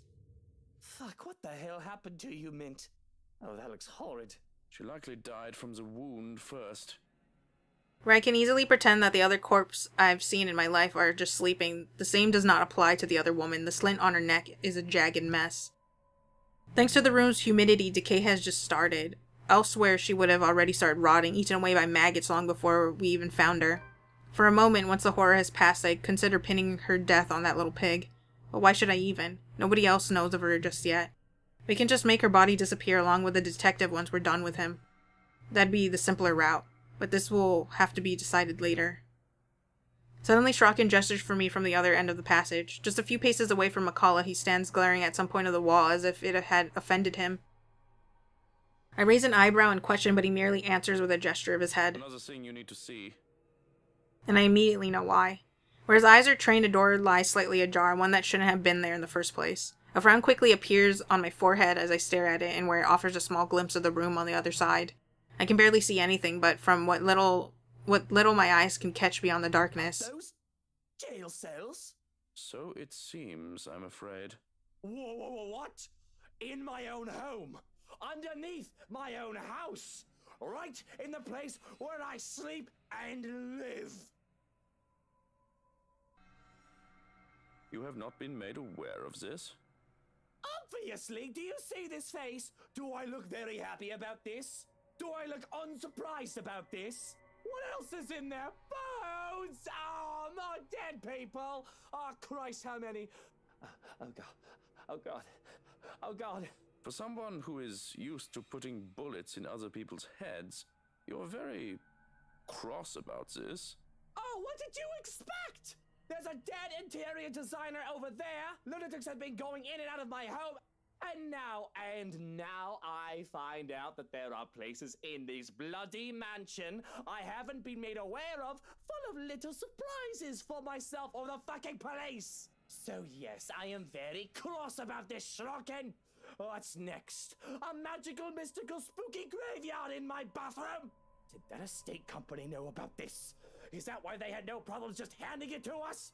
You were very eager to buy this place off their hands, though. I am most definitely not very eager now. Why don't you think of it this way? At least now you know where those trespassers might be coming from. I suppose you have a point. How far does this thing go? Quite a few places, it seems. There's only darkness on the other side. Fortunately, I'm sober enough to ever think of venturing into this place. Who knows where this will take me? Maybe when I'm drunk, I'll be curious enough, but Shrocken has made a valid point. And if this is their point of entry, we better look into it and bar it as soon as possible. We've had so many close calls just this week, I'm not taking a chance. Well, get on it. I want wherever this place leads to closed and sealed tightly. We've gotten enough magical surprise trespassers in this house. He makes no further comment, but the man does give me another long-suffering look before pushing the door open and stepping into the poorly lit tunnel. There's a bit of a struggle at first while he tries to get a stable footing, testing the steps with a few light taps of his soul. Soon he's on his way, his treads echoing loudly inside the empty passage. Curious, I follow after him without crossing the threshold. From where I stand, I can barely see anything apart from the cells closest to the door. There's a light draft blowing from the other end, carrying with it this old musky smell. I don't want to think what that might be. Merely looking into the cavern gives me chills, as if in every shadow there's an eye watching me, calling for me. Eerie. There's no other word for it but eerie. The sound of Shrocken's footfalls abruptly stop certainly does not help. Shrocken, how is it? Silence. Shrocken! From somewhere, something scampers, its sound quietly fading as it moves further from me. Still no response from Johannes, however. As aggravating as that man is, I'm beginning to worry. I know you're there. Another breeze blows in. This time, it's as if there's something whistling on the other end. Or maybe that's just my imagination. Hey, Johannes. If this is your idea of a... I never get to finish that. Before the rest of it slips out of my mouth without any preamble, the door slams shut. And reverberating above the loud thud it leaves in its wake is a scream. A shrill, blood-curdling. Almost harrowing the way it sends a sharp chill in every nerve in my body, and along with it, a familiar voice. Who are you? No, no, no. Stay away. Stay away. I don't know what's going on the other side. With the doors shut tight, showing no sign of budging open no matter how much I push or pull at it, there's no way of knowing. However, the sound filtering through the closed door is enough to make my knees buckle and shake. This isn't fear. I want to believe this isn't fear, but it's definitely the closest I can get to it. Horrid. It's nothing but horrid, but I can almost see flesh being ripped apart with every second the noise lingers. I need to get away. Oh God. I am going to sue those people. I am going to sue every bloody goddamn person who sold us this house. I need to get my lawyer. And... Stumbling back, the back of my shoes catches on something. My foot slips, sending me tumbling down on my hind. It takes a moment before I notice a wetness seeping into my pants and another second later to realize it's blood, Makala's blood. But there's no moment left to feel repulsed by the thick metallic scent it sends into the air or how Mint's eyes stare blankly at me. Her laughter's getting close. Without thinking twice, I'm picking myself up from the floor and scrambling for the larder, the smell of blood and rotting corpse be damned. In 5 seconds flat, I've ascended and closed the hatch behind me, bolting it shut with not one but 2 locks I can find from the cupboards and throwing the keys away. I don't even consider waiting if I've managed to keep whoever it is there. The second the last lock clicks into place, I'm out of the damn kitchen. Running as quick as I can, as if any minute whoever finished off Shrocken will jump up from the cellar and grab me. At some point, in my panic, I've also drawn my pistol, the closest thing I have to comfort after that. Who is she? Shrocken said he doesn't recognize her from my description. An outsider, a daughter of another businessman that holds a grudge with me? I seriously can't remember who, if she is. There are plenty of them. Well, there's Suarez, but Kylie's a darling child. She won't ever hurt Tio Luke. Who then? The only person I can think of right now who can give me answers is that little pig, who should be sound asleep at the study. The fucking mongrel's in on this, isn't he? Working together with that woman, getting caught on purpose so he can distract us and get to me. And what of Hana? What did they do to her? A bullet to the head is the least he deserves for creating this nightmare. He should be stoned to death. Burned. To make up for every single wrong he's done.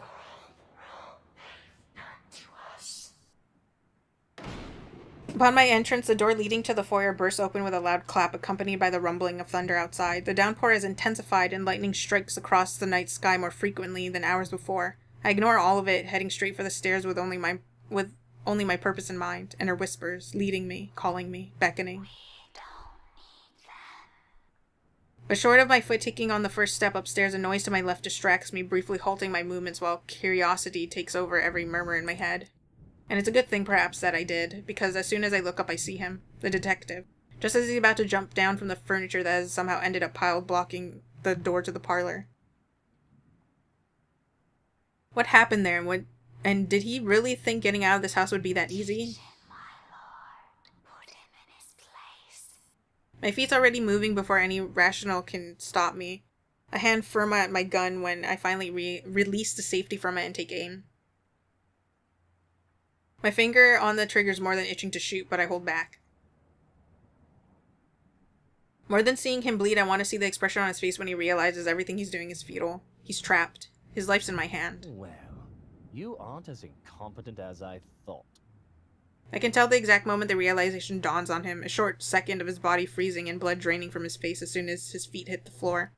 He wastes no time drawing his own gun, but by then it's too late. He's already prey, trapped by his own recklessness.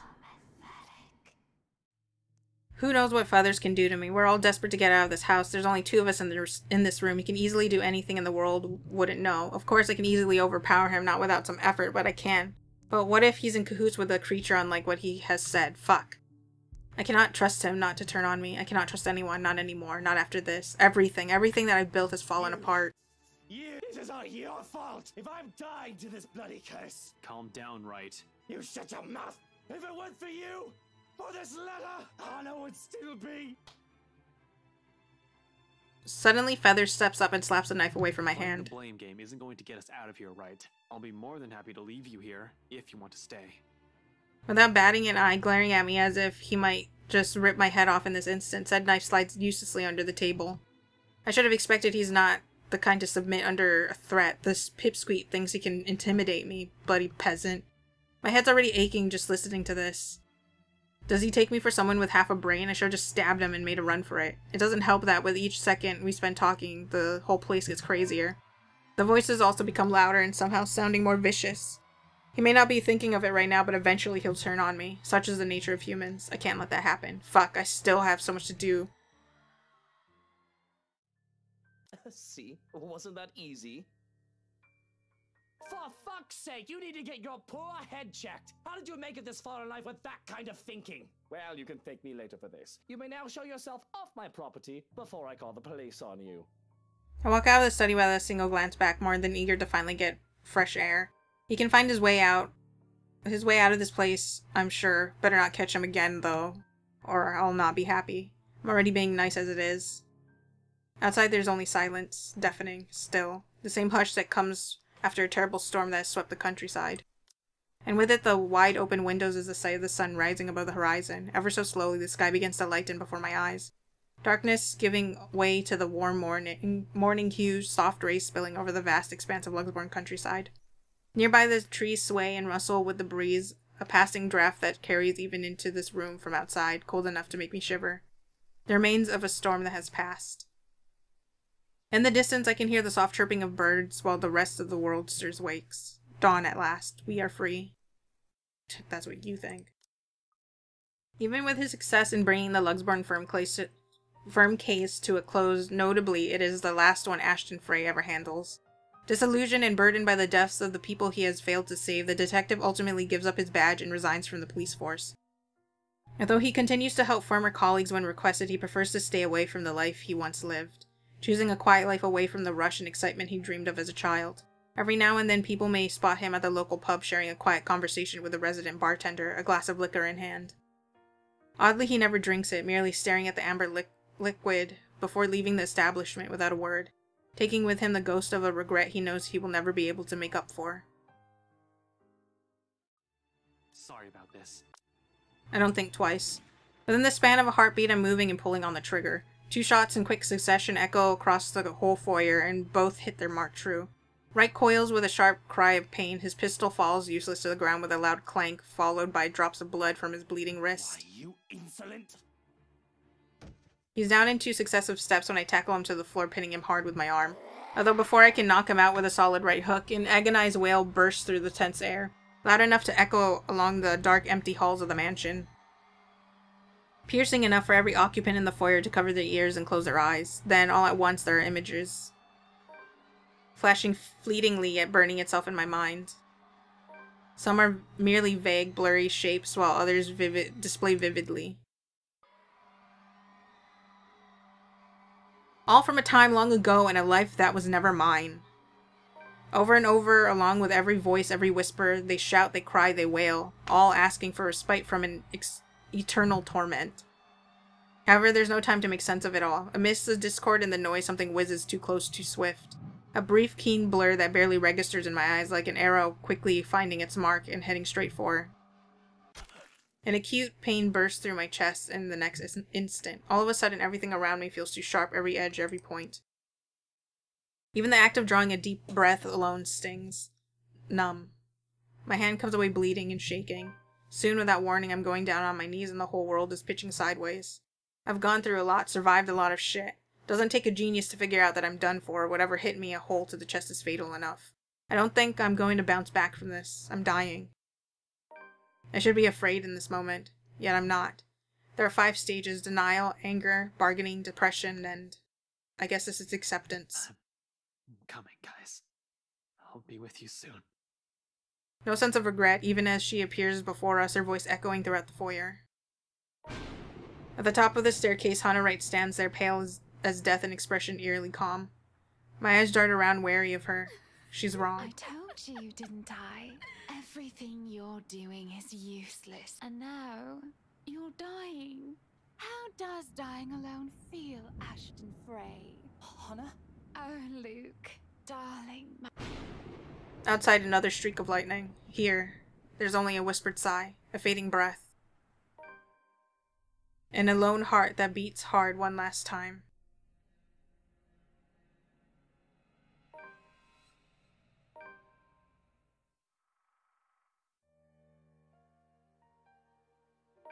I'll be honest, that CG of Ash made me uncomfortable. Of all of them, for some reason that one made me uncomfortable. I think it might be because, like, it was just silence, and then we moved on.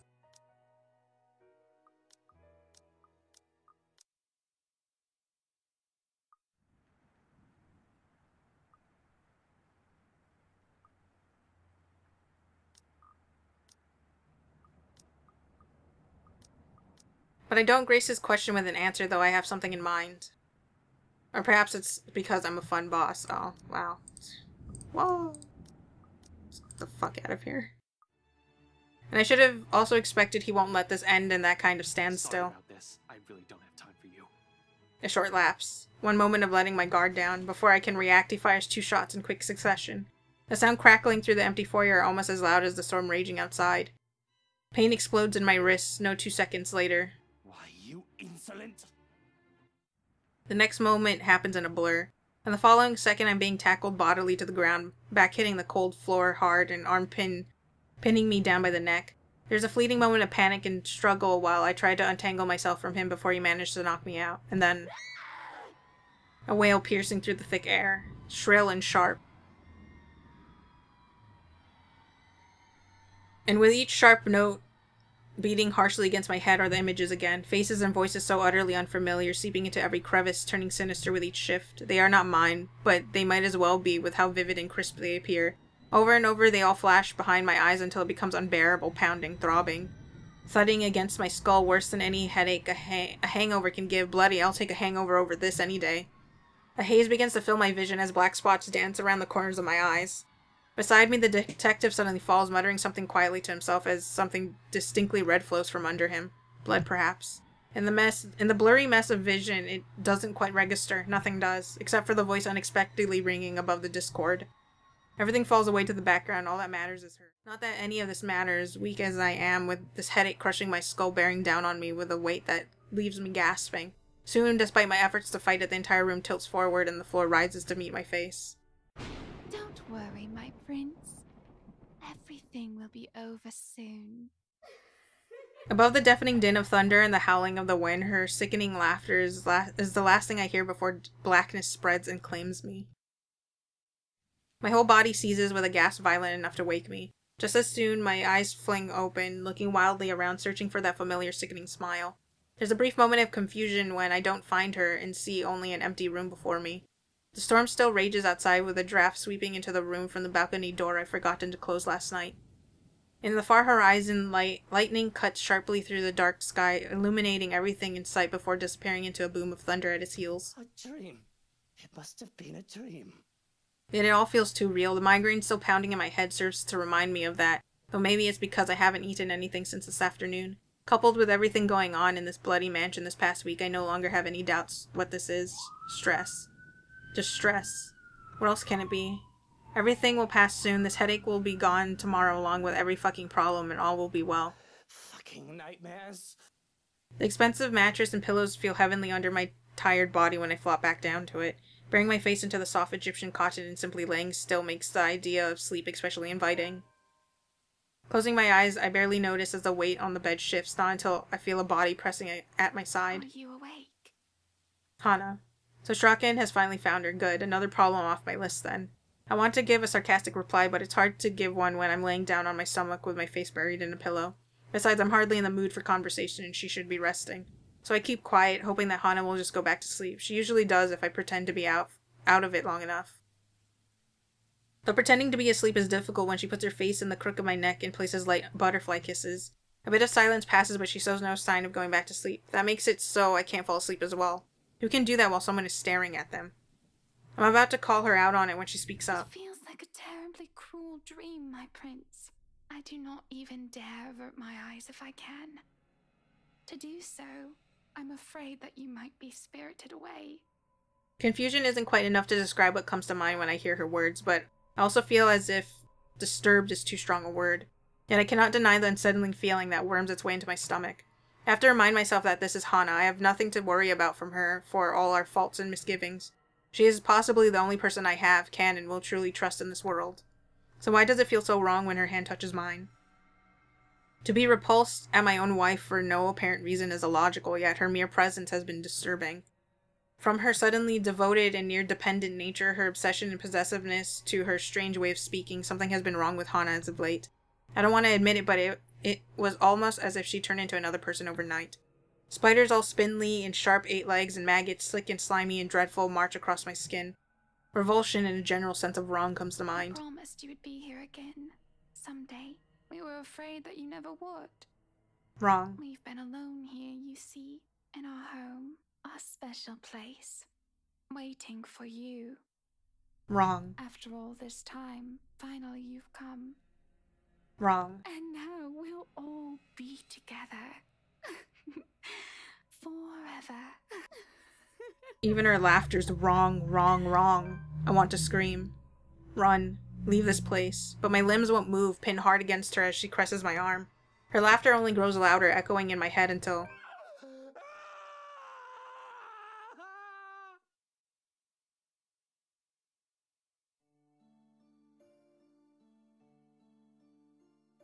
A curious local discovers an eerily empty mansion months later. With its new owners having disappeared into thin air, whispers quickly spread across Slugsborn City. Officers who investigated have found only smears of blood on the walls and floors, nothing else. Eventually, they have deemed the mystery of the Ermengarde mansion as another tragedy brought upon the city by the Ansem Butcher. But for those who still believe in the stories of the old and those who know the truth, it is but a statement to the curse and the secrets of the Ermengarde mansion has hidden for centuries. If there will come a time those will finally be revealed, only the hollowed halls of the mansion know. To this day it stands still. However, on nights when the wind howls and thunder booms across the sky, some still claim hearing of voices within, of cries and wails that fill the nights and desperate calls of help for anyone who dares listen. Somebody! Please! Get me out of here! Help! Anyone! Help me, please! Whoa, 100. But not for item sprites. I need 3 more I thought... What do I need to get these memory fragments? Because I can't proceed to where I need to go without them. And I didn't even get, like, these thingies. Shit. I don't know what to do, and I don't have the time to think about it because it's fucking hot right now and I need to open the windows and I'm dying. So I'll figure this out later, at some point. Might end up having to just look at a walkthrough to see what's going on because... I don't know, it's probably the heat that's making me especially annoyed, but like, I really need to get out of here, so... I hope you guys enjoyed this one, and I hope to see you in the finale or something. I don't know. I need to go. Goodbye.